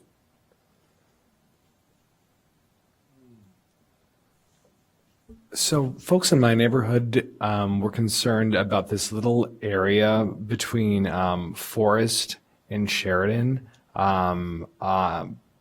that, like, if you look at the Envision 2045 plan, it has it as a business district. Currently, it's just residential there. Like, do you know what area I'm talking about? And was that an error? Yeah, I think I do. I do know what you're talking about, and I believe that was just an error in the land use map. Okay. Because certainly that, and I think it was maybe even, yeah, it was definitely in the future land use map. Yeah. Where it's residential and transitions to. I think they missed the Chicago main business district by a few blocks. There, okay, yeah. Because folks in my neighborhood were really upset about it, and I reached out to land use, and they didn't have an answer for it, which, again, we kind of started this conversation with, like, where did this come from? Who's doing this? And I think it's like, we're solving for a problem, but we don't know who created the problem. I know the philosophy, and I think it's a philosophy a lot of folks share, which is we want more affordable housing, but how? I would like to just reiterate something that I think Carl said, which is that this works. So if, as a message to the city, I think it would be a good idea for us to point out that there's already things that are working here. So let's use that as a kind of inspiration or touch point or whatever we want to call it for the evolution of the zoning code. Like in this particular, this is my neighborhood too. I'm there every day. And there's a lot here that we can learn from and say, okay, if we want to have low vacancy, if we want to have livability, if we want to have, all the things that we want, this is something that that we could say to them that is a good example. Like as a commission, we could say that. And I think yeah, go ahead. I was just going to say, I think one other point is that just to think about that it's more than just the built fabric and built form too. It's also that some of these older, smaller storefronts facilitate lower rent structures that incubate smaller business as well. That has been really successful in areas like this. Yep. If we had looked at this like the first neighborhood, would we think about applying this same process to some of those other neighborhoods that we discussed last meeting? Yes, I would. I would encourage that. And Yeah, that's kind of what I meant by my comment. Sorry. Yeah. To Commissioner Dreller's comment, we could say much of what they're asking to change is working now. So I think we're seeing a common theme amongst all of us here in that regard. If we don't have any more specific areas to look at, are we in a There's position? only one more, John. Okay, I'm sorry, Kate, go ahead. There's only one more. This one's Excuse me, before we just move off of Central, one of the things that makes that area work so well is that park, the green space that's there. And so speaking to the, it's just not all the built fabric necessarily, it's that park. It opens up that area so nicely. And so let's just not forget that green space as well. And the importance and significance of keeping that available to everyone. Yeah. Speaking of which, across from the park on the north side of Central there is a parking lot, a surface parking lot. So what is that proposed to be zoned for? Is that this 6 feet? I think that's zoned residential, the R5. It's not zoned the mixed use, the M2, but I think it might have similar bulk. But it's zoned residential. Yeah, so that's what I thought, that it had a different zoning. Mm-hmm. But we just need to keep in mind that that's a potential site for redevelopment. So I would say, Cade, when you were asking us about Central, was that included in what you were asking us for?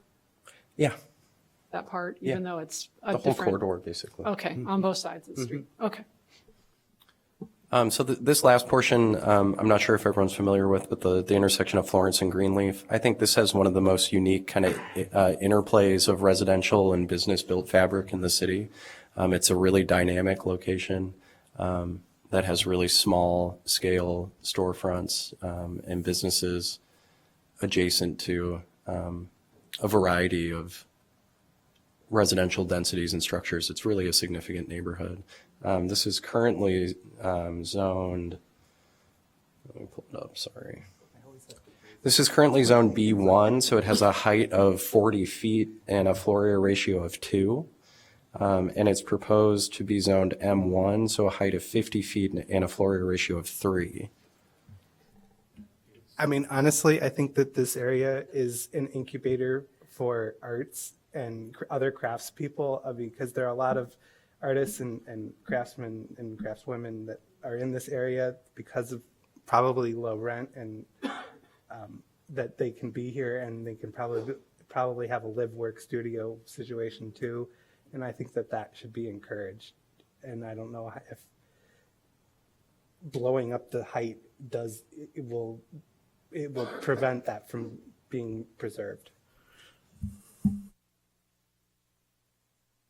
And I think it would come as a real shock to a lot of people in that neighborhood. I mean, not everybody's aware, amazingly, of Envision 2045. So I think people who live in that neighborhood, and I have friends who live in that neighborhood, don't think of it as a business district that could possibly or someone could just build a 50-story apartment building there. I think they'd be really shocked. It doesn't feel like a natural progression, like the idea of a downtown corridor, maybe moving incrementally higher. It doesn't fit. Well, actually, when you're there, it comes off more residential than business. So any major impact is going to have more effect on the residential aspect of it than on the commercial aspect of it, I think. I think that this is like where the land use is grappling with this whole idea of nodes and centers and corridors, like that they've kind of arbitrarily picked these nodes in the city, and then they're trying to create a cluster of density, and then I don't think that may be the right approach. I think that potentially thinking of things like, what is the character?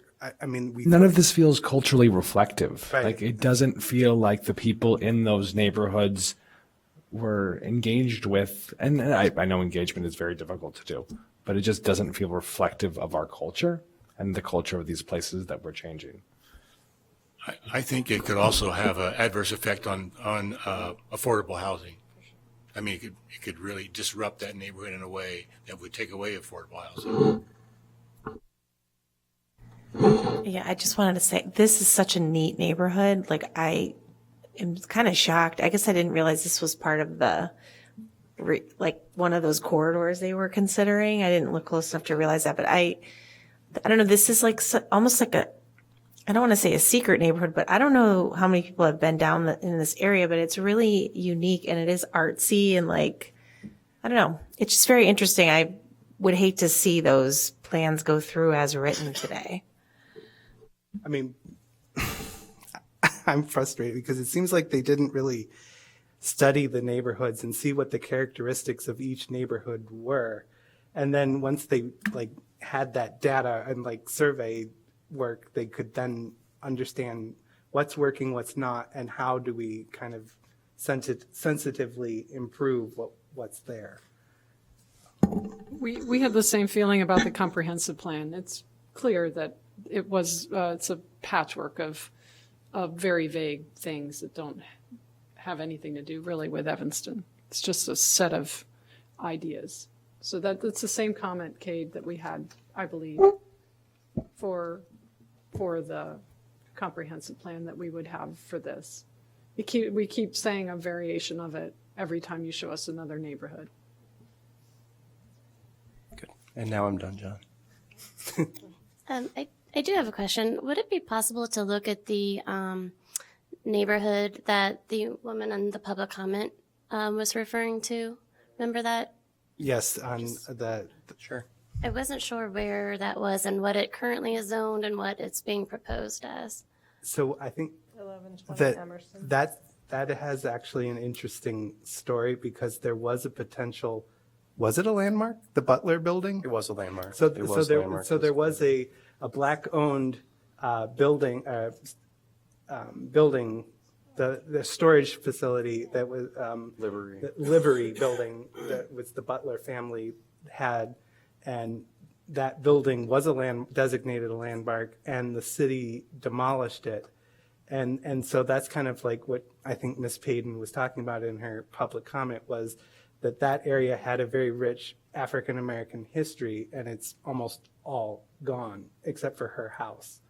So these locations, the locations that were formerly in the proposed research park area, which include the E2, which you referenced, these buildings here, this building is landmark eligible, 907 University. These are current, I don't know the current research park heights off the top of my head, but these are proposed as the highest downtown designation, which is no height limit, floor area ratio of 9. Did you say no height limit? There is no height limit. Sky's the limit. It would be restricted by floor area ratio, but certainly as you modulate the building. So also Thank that you. warehouse building Kate just showed at 906 University Place is one of the potential places that could be demolished for a new potential police and fire building. headquarters in civic or civic center. And it's on our study list as a potential eligible landmark building. This part of the city had a really rich history of, fireproof warehousing, storage facilities that were really visually interesting. A lot of them were architecturally interesting as well that were cleared for the research park venture. And this is one building that remains. The other one was, I think, designed by Halliburton Root that was demolished. It's not even in the photo anymore here. Carl, you mentioned that warehouse the black-owned warehouse was a landmark, and it was when was that demolished, and did that have to come before our I commission? think it was in 1989, Oh, if I'm okay. correct. I think it was after. I think maybe it was after that, 1995, maybe or something. But Did it predate like this organization, or did it get approved by this commission? I don't know the history. Okay. The person who was intimately I actually worked for the research park from 1985 to 2000. I was part of the development team, so I know all those buildings pretty well. So anyway.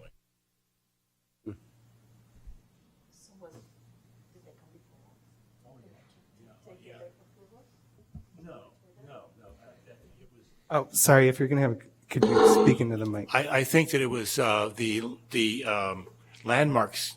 I mean, this group really didn't start until it was about the same time, but it was about 88, 80, Kate may know, but it was about the same time. That building right there, as a matter of fact, is that the 906 University Place?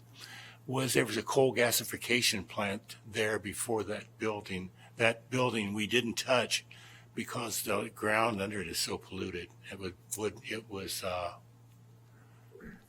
was actually a contractor When that you did said the first coal development. gasification, is that the photo that is in the hallway when you exit the Civic Center? There's a circular structure that Could be. There was some really nasty that's stuff.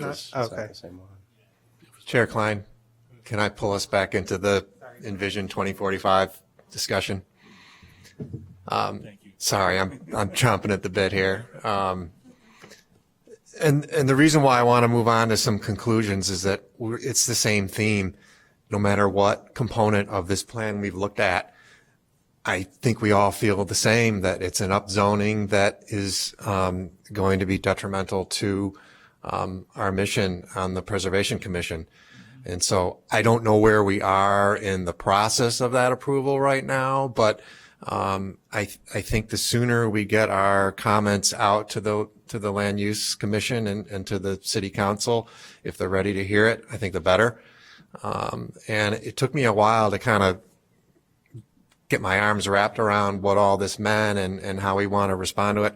I'm going to speak for a little bit longer than I normally speak, and I'm going to read some notes that summarize at least my thoughts on it. So, we've heard a great deal about the content of the proposed zoning changes. I, for one, feel there is a lot of potential negative consequences to these changes. The increase in the number of units per lot will incentivize teardowns, particularly for builder developers, to maximize profits. That puts many homes within and outside of our historic districts in jeopardy. Losing those homes will change the character of those neighborhoods.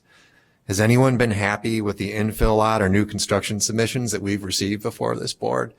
We really struggle to figure out how our standards apply to that context. The proposed increases in building area, height, and bulk will likely lead to architectural solutions that are not sensitive to their context, particularly standard 10 scale of structure.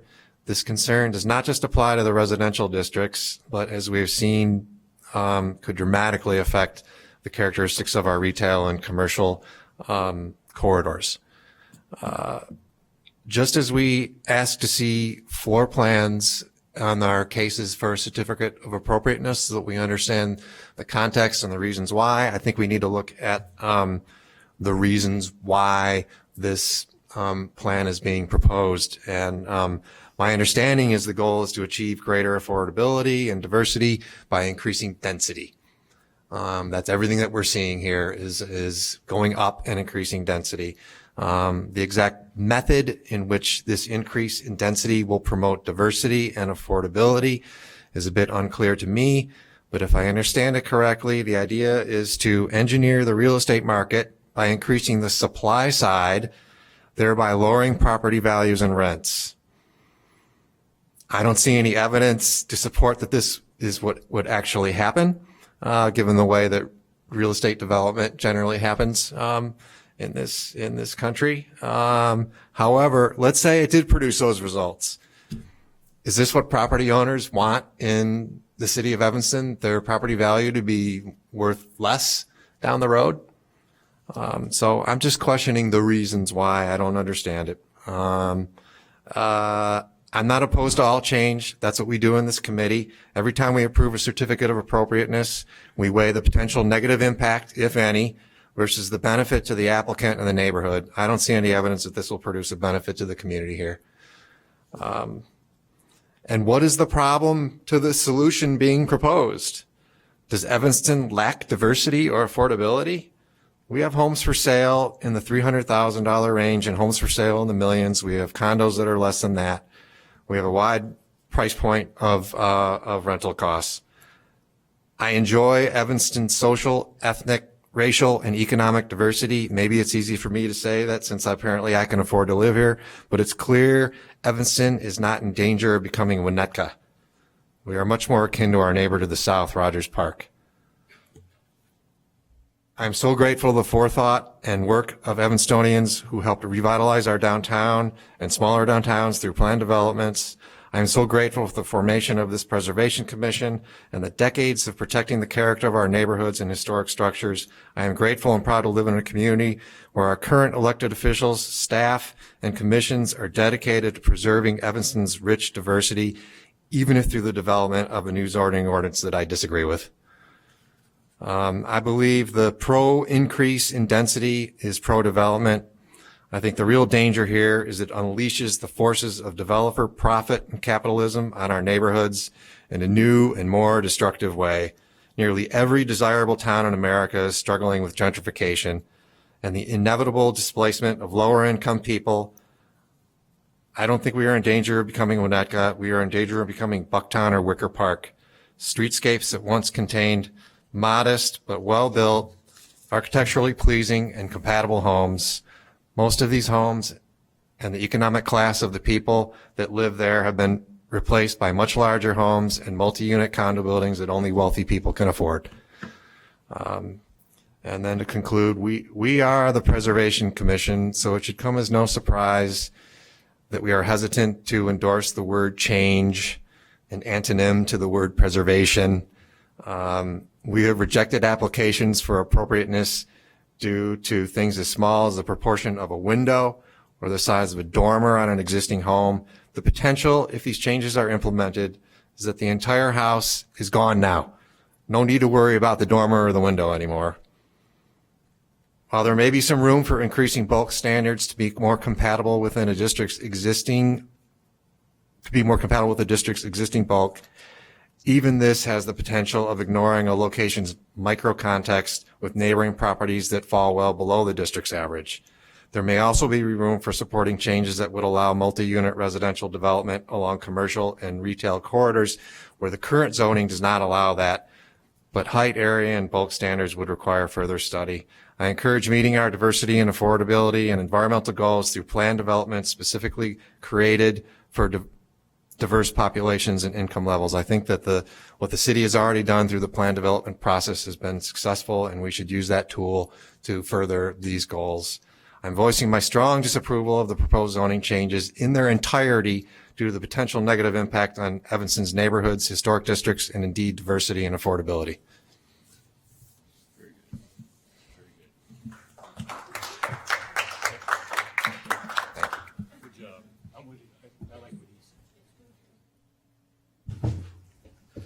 All right, so does anyone else have anything else to add after Mr. Jacobs? I know, but I'm just. Do we want to revisit some of those neighborhoods again now after? But I think that what Commissioner Dreller was, and what Commissioner Jacobs said is that overall, I think that this has been an arbitrary, proposed zoning code that has no sense or understanding of the neighborhoods of Evanston. And we are from Evanston, and we see projects in Evanston, and we review projects for their context. And I think that kind of need to go back to the drafting board on this, because it's kind of a waste of our time to do a circle tour of Evanston and react to all of this instead of look at what we have. I mean, it would be more, I think it's our understanding that it would be more successful to see what is working and where we could potentially sensitively allow for some addition of, development. I'm trying to summarize our discussion. Is that what we think is right? And so then who do we send this? If this is our consensus, do we then send this to someone or? I think over the last couple of meetings, I think I have enough, and that's why I wanted to go through this exercise, was to really get the information to create something. So I think that we can now take an attempt at summarizing this in a similar way that we summarized our comments before for the comprehensive plan, and then we can submit that for their consideration. And you can also share that with the Land Use Commission or City Council or whomever you think should also hear that information. But I think there is great value in kind of preemptively addressing some of this. So they are saying, yes, we are going to redraft the zoning, but I think there is really great value to try to not be constantly reactionary and instead come out in front of some of these issues and then certainly react and hope that you've been listened to. Okay, just a question about the logistics of it. The letter that we wrote and that I presented to Land Use Commission, was that forwarded to City Council, or what has happened with that? I don't think it was just because they haven't considered it yet. Okay. And I think my feeling was that there will be a need for a second rendition of that, because you'll receive a draft supposedly at the end of next week.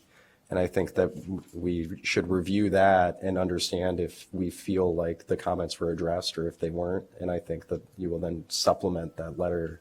And you can probably re-present that to the Land Use Commission, and then hopefully there is another iteration, and then that will get it to travel to City Council after that, if that makes sense. Yeah, and so I personally, we haven't really talked about the presentation at the Land Use Commission here. But anyway, I thought the presentation went pretty well, the comments that the Land Use commissioners had and questions. My presentation was 15 minutes, but the conversation was after that was 45 minutes. So we had a whole hour of their attention on preservation, which worked out pretty well, I thought. So I would be open to that same process where we have a letter, and then it's presented to the Land Use Commission, and we move on from there. But eventually, I think some variation needs to get in front of the City Council so that even if we end up agreeing with the changes, I think it would be a good idea for the Preservation Commission to eventually, say something to City Council directly about it. No, I agree. It's just, they discussed this at the Land Use Commission that everyone has 5 days to review this before the Land Use Commission essentially then has their hearing, because I think it's about a week, that when the draft comes out, it goes to the full commission, to the Land Use Commission, as well as to the general public and any board, commission, or committee. And so then that's the time period between when the draft goes public and the next hearing. It's a very quick turnaround. And they were saying that that's kind of crazy for, all these commissions that spent time to present before them and then to ensure that anything they were requesting was included, in about a week to review and then draft anything to send to them. So they had, so they heard from us. So can we just talk about dates really quick? What's the date that the revised comprehensive plan is supposed to be released? I think it's February 21st. 21st. So that's not this Friday, it's the following Friday. And then when is it that Land Use Commission is going to discuss it? I think they'll first discuss that the Wednesday after that. The 26th. It's the 26th. But they did say that they were initially asked to vote on it on that same evening, and they said that they wouldn't do that. So I don't know what the exact timeline for them would look like, and that's somewhat, I think, in their control. So, but they have to notice the public for 15 days, right? So we will know 15 days in advance when their next meeting is going to be? I think it depends on After the when they 26th. initially notice it and then when they are allowed to just continue the hearing without renoticing it. So it's been noticed on the 26th, for the 26th, to discuss the revised comprehensive plan. But we know that they don't intend to vote on it then. Correct. And so there is going to be another meeting of the Land Use Commission to talk about it. But we don't know when that is going to be. Yeah, And I also we will would not- imagine that it's 2 weeks from that date, I was but gonna I say. can't confirm that. But I think But we're not guaranteed to have the 15 days notice. I don't think that they'll have to renotice it because they'll just continue the public hearing Right. at the 26th. So the next, after the 26th, if we assume that it's going to be 2 weeks, that's the 12th of March. And our March meeting is on the 11th. Mm-hmm. So that's not awesome. Did you want to say something? I was just going to ask, I mean, why would it not be appropriate for us to raise this to the Land Use Commission to say that there's just not enough time for us to hear this and get back to you? And say, I like, think- instead and of the 20, instead of the I think that's fine. 26th or the 12th, that's, I mean, reasonable. We don't have to like filibuster this. Interesting idea. But just like a week or two to review it. I think that's fine. And some of it maybe depends on what the product you receive looks like. And that might kind of inform how you feel after. And I don't know what it looks like, so I don't have a sense for what that would be. But I think it would be fine to, it's not a decision you would have to make in a public meeting. Someone could just, there would probably be the chair would speak at the Land Use Commission and say that you're requesting additional time. But if it's their intent at that meeting to actually vote on it, then we're effectively asking them to delay their vote in order to hear from the Preservation Commission. I guess what I'm asking is, if we need to, if we're going to, like, what's the process? We'll all get the draft comprehensive plan and send our comments to you? I mean, what are we? I mean, I think that's it's a truncated version of kind of what we already did, where we sent our comments and then it was compiled into a letter and then it was circulated and right? No. We sent our comments to Cade. Right. And then we had a meeting. Mm-hmm. Well, that's true. We had our meeting. Right. And then, But we're not talking, unless we want to have a meeting. But we haven't discussed any meeting yet except March 11th, with the assumption that we have 24 hours between March 11th and March 12th Land Use Commission. well, the other thing is we don't know how many applications we're going to have on that meeting, and to have something so important like this, I think needs to have its own meeting potentially, because I don't want us to be going till midnight, after I don't know how many other applications we're going to have. But And I think it's fine to try to prepare for a scenario, but I also think it's almost impossible it's entirely possible that the product that the Land Use Commission receives requires them to hold several meetings. I think that just depends.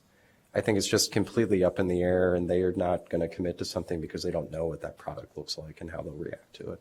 All right, so just to get down to brass tacks here, it's all going to come out. It's going to come out on the 21st. You'll circulate it, and then you would like comments sent to you, and then what will happen? Do we we wait to hear. We can from try to do the land- same thing where you can send me comments and I can try to find the commonalities between each of them and then prepare something and redistribute that and see if there's agreement. But if things are moving with the Land Use Commission and we need to have a special meeting in order to make sure that our timing is such, I mean, it took us a little while to make that, to get that letter together, and then we circulated it to everybody. I mean, there's a process there. Then- And I think the hope is that the comments have been addressed. Yeah. And that the product is good and then this isn't as heavy a lift as we're maybe anticipating. Okay. But We can, if we want to call a special meeting, the process is 3 of us email you. yeah, sure. And Or the then- chair can call a special meeting. Yeah. And then, So that it has to be noticed 48 hours in advance for the public for Open Meetings Act. right. So that was going to be my next question about noticing. So the Land Use Commission has to notice for 15 days, but we only have 40, we only are required. They have to 48 hours. provide a legal notice in the newspaper. We only have to, and technically, we only have to post our agendas 48 hours before. All right. All right. Did everyone follow all of that? I do have a question. Yeah. Are we going to see anything different with regard to the proposed zoning changes? in Not this? for the No. 21st. Okay. Yeah. No, they voted to just do comprehensive plan, and then they're going to review that and then send it to council, and then I guess the zoning after. Okay. So this conversation about zoning code, as I understood it, was to be proactive because they're in the process now of revising the zoning code. So instead of waiting to see what they do, trying to inform what they do so that the end result is better. And what we've received is a draft of that. Correct. Okay. Yeah. Okay, so is that clear? So now- one more point. I mean, we're hearing a lot from members of the community that are really pleading for our help right now on this. Right. And so I understand, so there's sort of 2 tracks going on. There's the comprehensive plan and then there's the zoning changes. With regard to the zoning changes, is this commission ready to write commentary on that?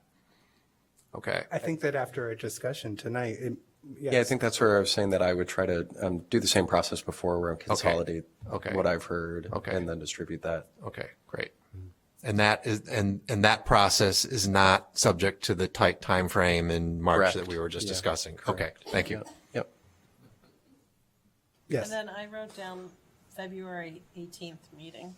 I don't know what. Oh, so yes, there is going to be a joint ward meeting between the 1st Ward, 3rd Ward, and 7th Ward council members. So that's council member Kelly, Wynn, and Ravel will be hosting a joint ward meeting to discuss the historic districts and other historic preservation aspects of Envision Evanston. So the public can then come to that joint ward meeting, and it's in the Parasol room. Yeah, of 4th floor. 4th floor. So it's on Tuesday, February 18th. It is at what time? 6 p.m. And it is in the Parasol room Yeah, 4th floor. on the 4th floor. Are other wards doing that too? Because those are only 3 wards. Those are the 3 council members that have, I It would guess, be up to their own requested discretion, that yeah. they have a joint ward meeting. I mean, it's open to the city. Anyone can attend, but those 3 council members are the ones that organized this. Certainly, yeah, the Ridge Historic District is, wards 2 and 4. Yeah, I'm 2. That's what I was wondering. 2's not taking part. It's just, is this being noticed to everybody or just the members of those wards? 'Cause it's a I think ward. anybody could attend, but I think that the mailed, I don't even know if it was a mailed notice or if it was just an email notice, So- went out to those wards. Right. I think that if you subscribe to either the 1st, 3rd, or 7th Ward. That's where I got mine. Newsletter. From the you 3rd get it. Ward. I mean, that's Yeah. where I got it from my 3rd Ward newsletter, but it didn't get noticed citywide because it's just a joint ward meeting.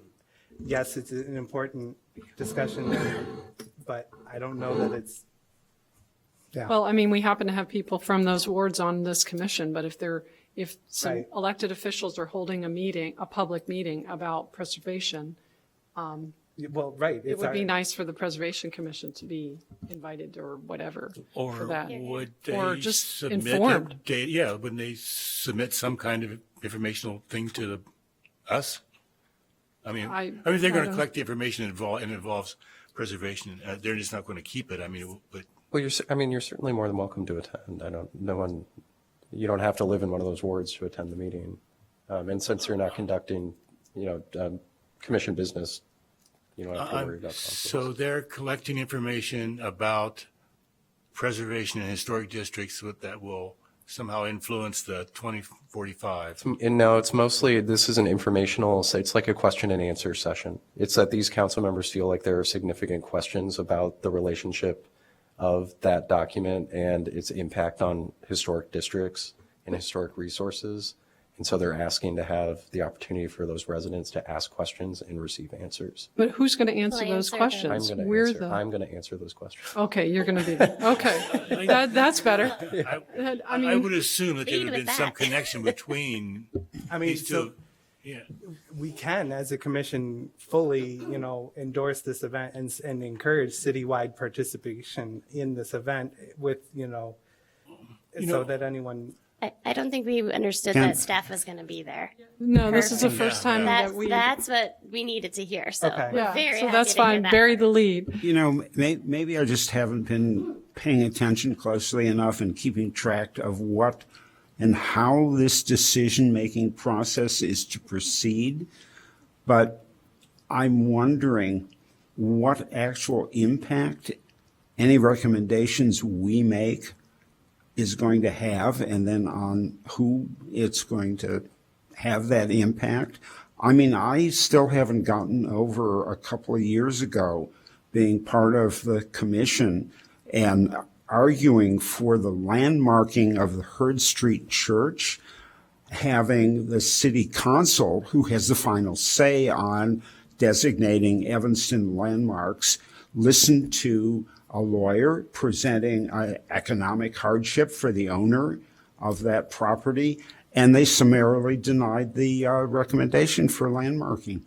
So, I mean, who the F are we, and what kind of impact do we have, and how do we know that, if we say the zoning is detrimental to historic preservation, that anyone's going to care or listen or go back to the zoning and make any changes? I would like our recommendations on the zoning changes to be published openly in the newspaper or whatever.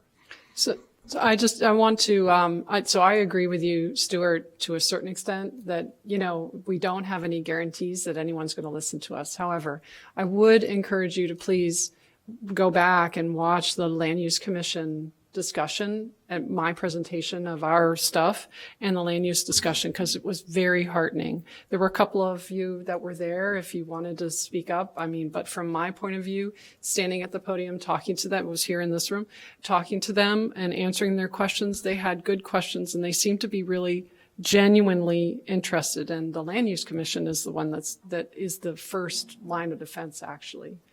So this is Ryan Field all over again. I'm sorry, but this is, I mean, the Land Use Commission is going to do their job. They've done a yeoman's job. They need to be commended for all the work they've done with their hearings. Ultimately, I think Commissioner Cohen is right. It goes to the city council, and whatever the recommendation of the Land Use Commission is, it's up to 9 council members if they agree or not agree. And like with Ryan Field, there was a recommendation and city council kind of did what they wanted to do. They didn't really take into account a lot of the recommendations of the Land Use Commission. So. I would just say that they have empaneled this body. They have empowered this body. They have empowered the Land Use Commission through ordinances. I think they understand that there's great value in the work that this commission does, and they also understand that they don't have the expertise to facilitate that mission, and that's why you exist.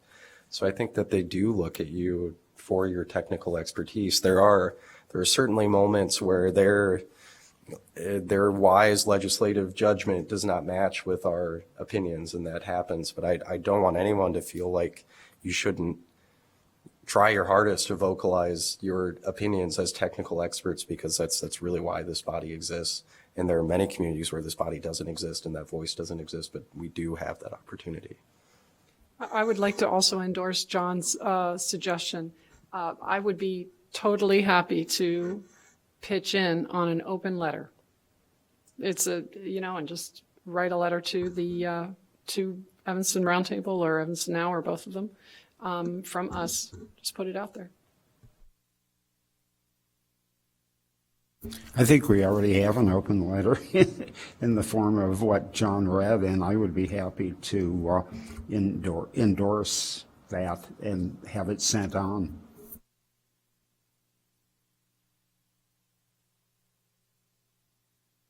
All right. So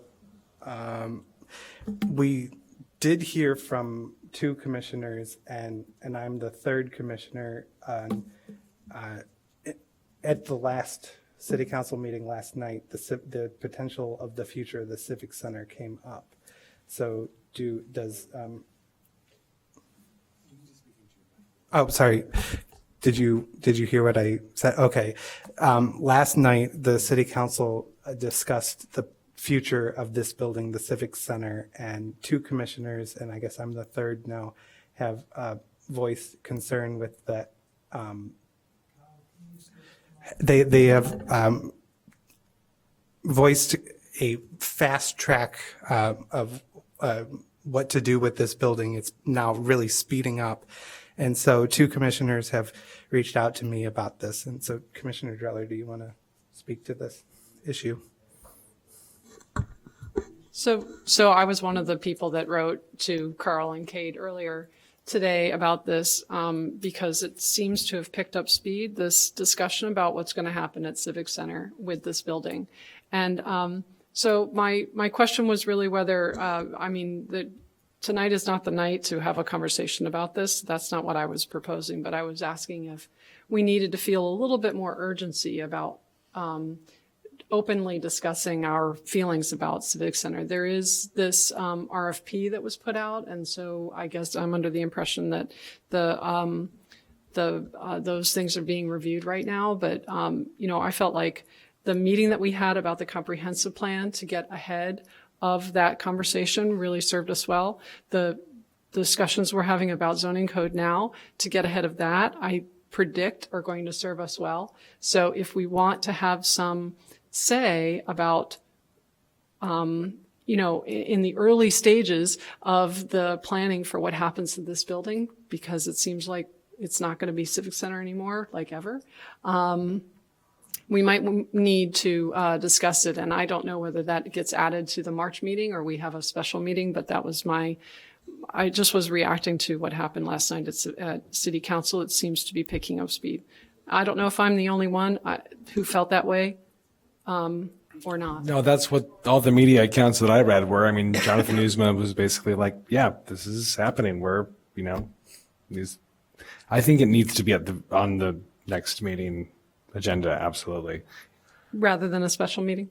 Not necessarily, but at the very least next. So when I a few hours ago, when I was talking about a special meeting, I was not aware that of this board thing next week. And the comprehensive plan draft that was coming and stuff. So there's a lot of other things that have happened in the interim that makes me wonder, we have a lot of priorities and not a lot of time. So I'm just wondering how you guys feel about, I don't know. I don't know the answer, but I'm afraid to continue not talking about it. Is this building a landmark? It's not locally designated. It is on the National Register. Oh, this building's on the National Register, and that's a higher bar typically? It's basically a celebratory designation unless you're accessing state or federal funding or you require state or federal permits for something. But it's certainly a significant incentive for its adaptive use as well, just because you can access the tax credit. So it has, significant potential to aid in the retention of the building for some kind of redevelopment scenario, at least. Is the concern that it'll be torn down, Sarah? I mean, is that part of the issue, or I'm just wondering how it's going to be reused, and if there are going to have to be substantial changes to it to the exterior in order to facilitate that reuse. It's just to be part of that conversation. Just as a side note, because it is on the National Register, they do have, as Kay just mentioned, the tax credit option.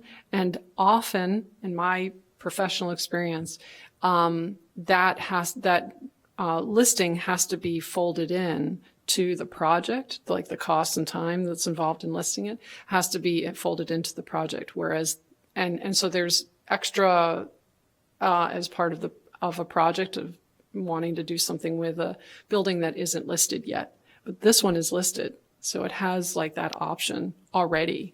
You know, there's somebody that can come in and doesn't have to worry about doing the listing because it's already there. Yeah, it's a good point. It's a two-step process. There's a part one and a part two Yeah. application. The part one application is called the evaluation of significance, and that's essentially what has already taken place. So because it's on the National Register, it's what's called a certified historic property, which means they can bypass that initial step and move directly into the phase two, which is the redevelopment proposal.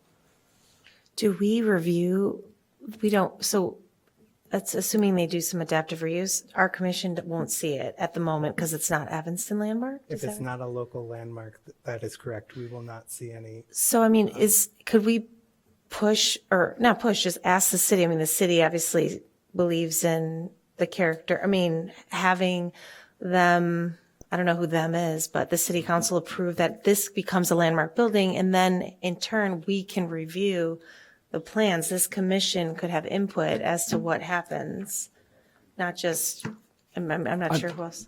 I'm not an expert on Evanston history, but like, didn't we have a citywide referendum like years ago on this issue, and the people of the city voted not to tear this down and not to do this? And like, what is legally, like, you know, do we get to just forget after? Is there a time horizon on those things? I think there's just binding and non-binding referendums, and they go through a separate process. And I think there's a separate threshold of like a number of petitions for a certain one or something. You know, I don't know exactly, but I believe it was what's called a non-binding or advisory referendum. Anyway, you know, the Civic Center was not on our agenda for today, so it was not my intention to kind of like add something to the agenda. I just want for the record, the question was only whether we needed to have a special meeting. Yeah, I'm open to a special meeting so that maybe the commission can, if we do have strong thoughts or opinions about the direction of the process for the future of the Civic Center, the future of noise, the future of the police and fire headquarters, those three buildings are all in the RFP that's being considered right now. And I thought that point of the RFP was to determine future options. And so it might be nice for us to just kind of get our heads together so that then we can, again, get ahead and get some thoughts out about how that process might go best. I still feel like, I mean, the mayor appointed a lot of us, the current mayor. So, I mean, I hope believes in what we do. And I would like to see the city, I don't know if it's the council or the mayor, put this building under, become a landmark. I don't know how fast that can happen, but this is a significant building. I mean, it's been around. It was a women's school. I mean, it is eligible and it has some national recognition already. And I don't know why the city wouldn't say, yeah, sure, we believe in what you're, like, have some binding. We would have binding review then at that point, rather than these recommendations, like Stuart said, that may or may not be, considered. And we do have the technical expertise in these, for historical When buildings. I just don't city-owned know why. buildings are, if this were to be, we were to move forward, who would be the deciding body? Would it be city council?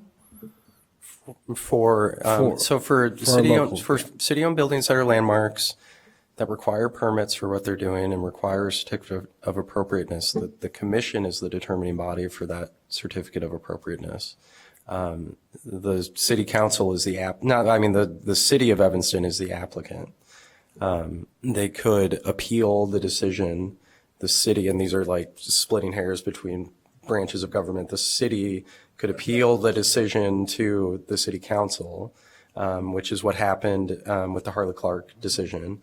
The difference is that when the city council reviews the appeal, they're they're basing it on whether there was some error in the judgment that the commission made. It doesn't just become a legislative decision, or it's that, they are determining were the standards followed, were they not followed.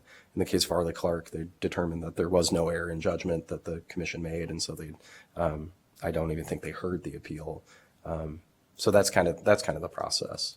I hope that helps. Yeah. It sounds like a heavy lift and sounds like something that we can't get done before, they do something with it. I didn't hear that. I didn't hear that I didn't think we talked about timing. I mean, I don't know what the timing is, but that's not what I heard just now from Kate. I don't know if that was. I think if the RFP is out, we're not going to sneak a landmark status on this. No, I'm not suggesting sneak. I'm saying that the mayor and council, given that they believe in what we do, mayor appoints us. They should want that if they think we are adding value to these. I'm not suggesting sneaking anything by. I just want to be clear. Like, this was something that they would be buy-in for. No, I understand. I don't think we need to continue potentially talking about this right now. We just have to agree if we want to have a special meeting or not. And so if we can potentially get consensus tonight. Would that be tied to a review of the RFPs as they come in? Or would it be prior to that? I mean, the submissions, yes, the responses to the RFP. Is that what the special meeting would be? A review of those responses? I can get some more information on this. I don't think that the city's procurement policies allow boards and commissions to review responses to RFPs. I can get back to you on that, but I would not think that that's kind of the purpose of the discussion. Okay, then it sounds like we need to be more proactive. Who here seriously doubts that the city council won't take a proposal that offers the largest amount of money for this piece of ground, even if it is a proposal to put up 4 20-story towers, park areas surrounded by row houses? They're not going to have another Harley Clark on their hands. Can I just ask a procedural Yeah, but I question? don't think this building is Harley Clark's. All right. So, yes, go ahead. So, Kate, you said that our commission is not allowed to review proposals, which is I understand. Are we able to invite the people who are reviewing the proposals to come here, and we can ask them questions about their process, what they're looking for, what they, is that something we're allowed to do?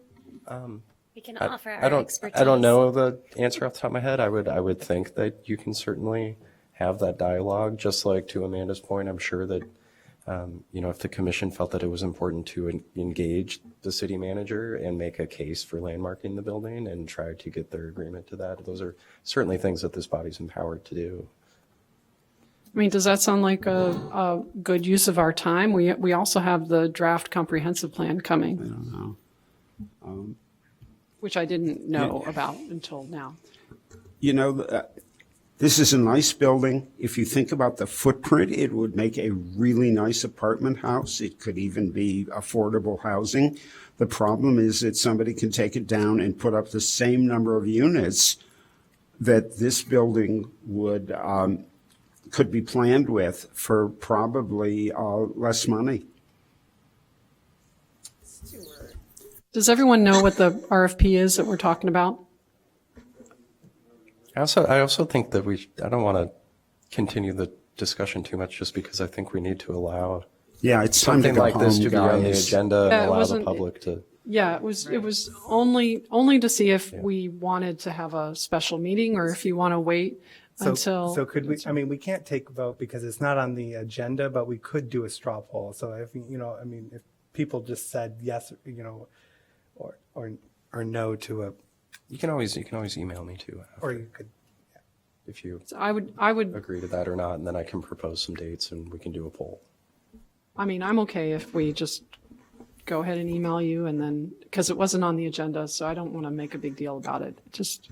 What would happen if we propose this building as an Evanston landmark? Do you think it would go anywhere? I mean, that would be the test, rather than spending all of our time trying to figure out how to proceed and what to propose and how we insert ourselves into a review process that evaluates the requests for proposals. What if we just wrote up a landmark designation for the building and then I think the city council will turn it down, but you know, if all of you really think this is a wonderful building and that, you know, the city of Evanston is behind landmarking it and keeping it, let's float it as a trial balloon and see if it goes anywhere. Are you saying that instead of a special meeting? Yes. Okay, that's the question, right? Are we going to have a meeting to discuss some of this stuff and what we want to do, or are we just going to, somebody's going to write a landmark designation and it can be on. Sarah, are you talking? Guys, I just like to say this is a big topic, and this is just.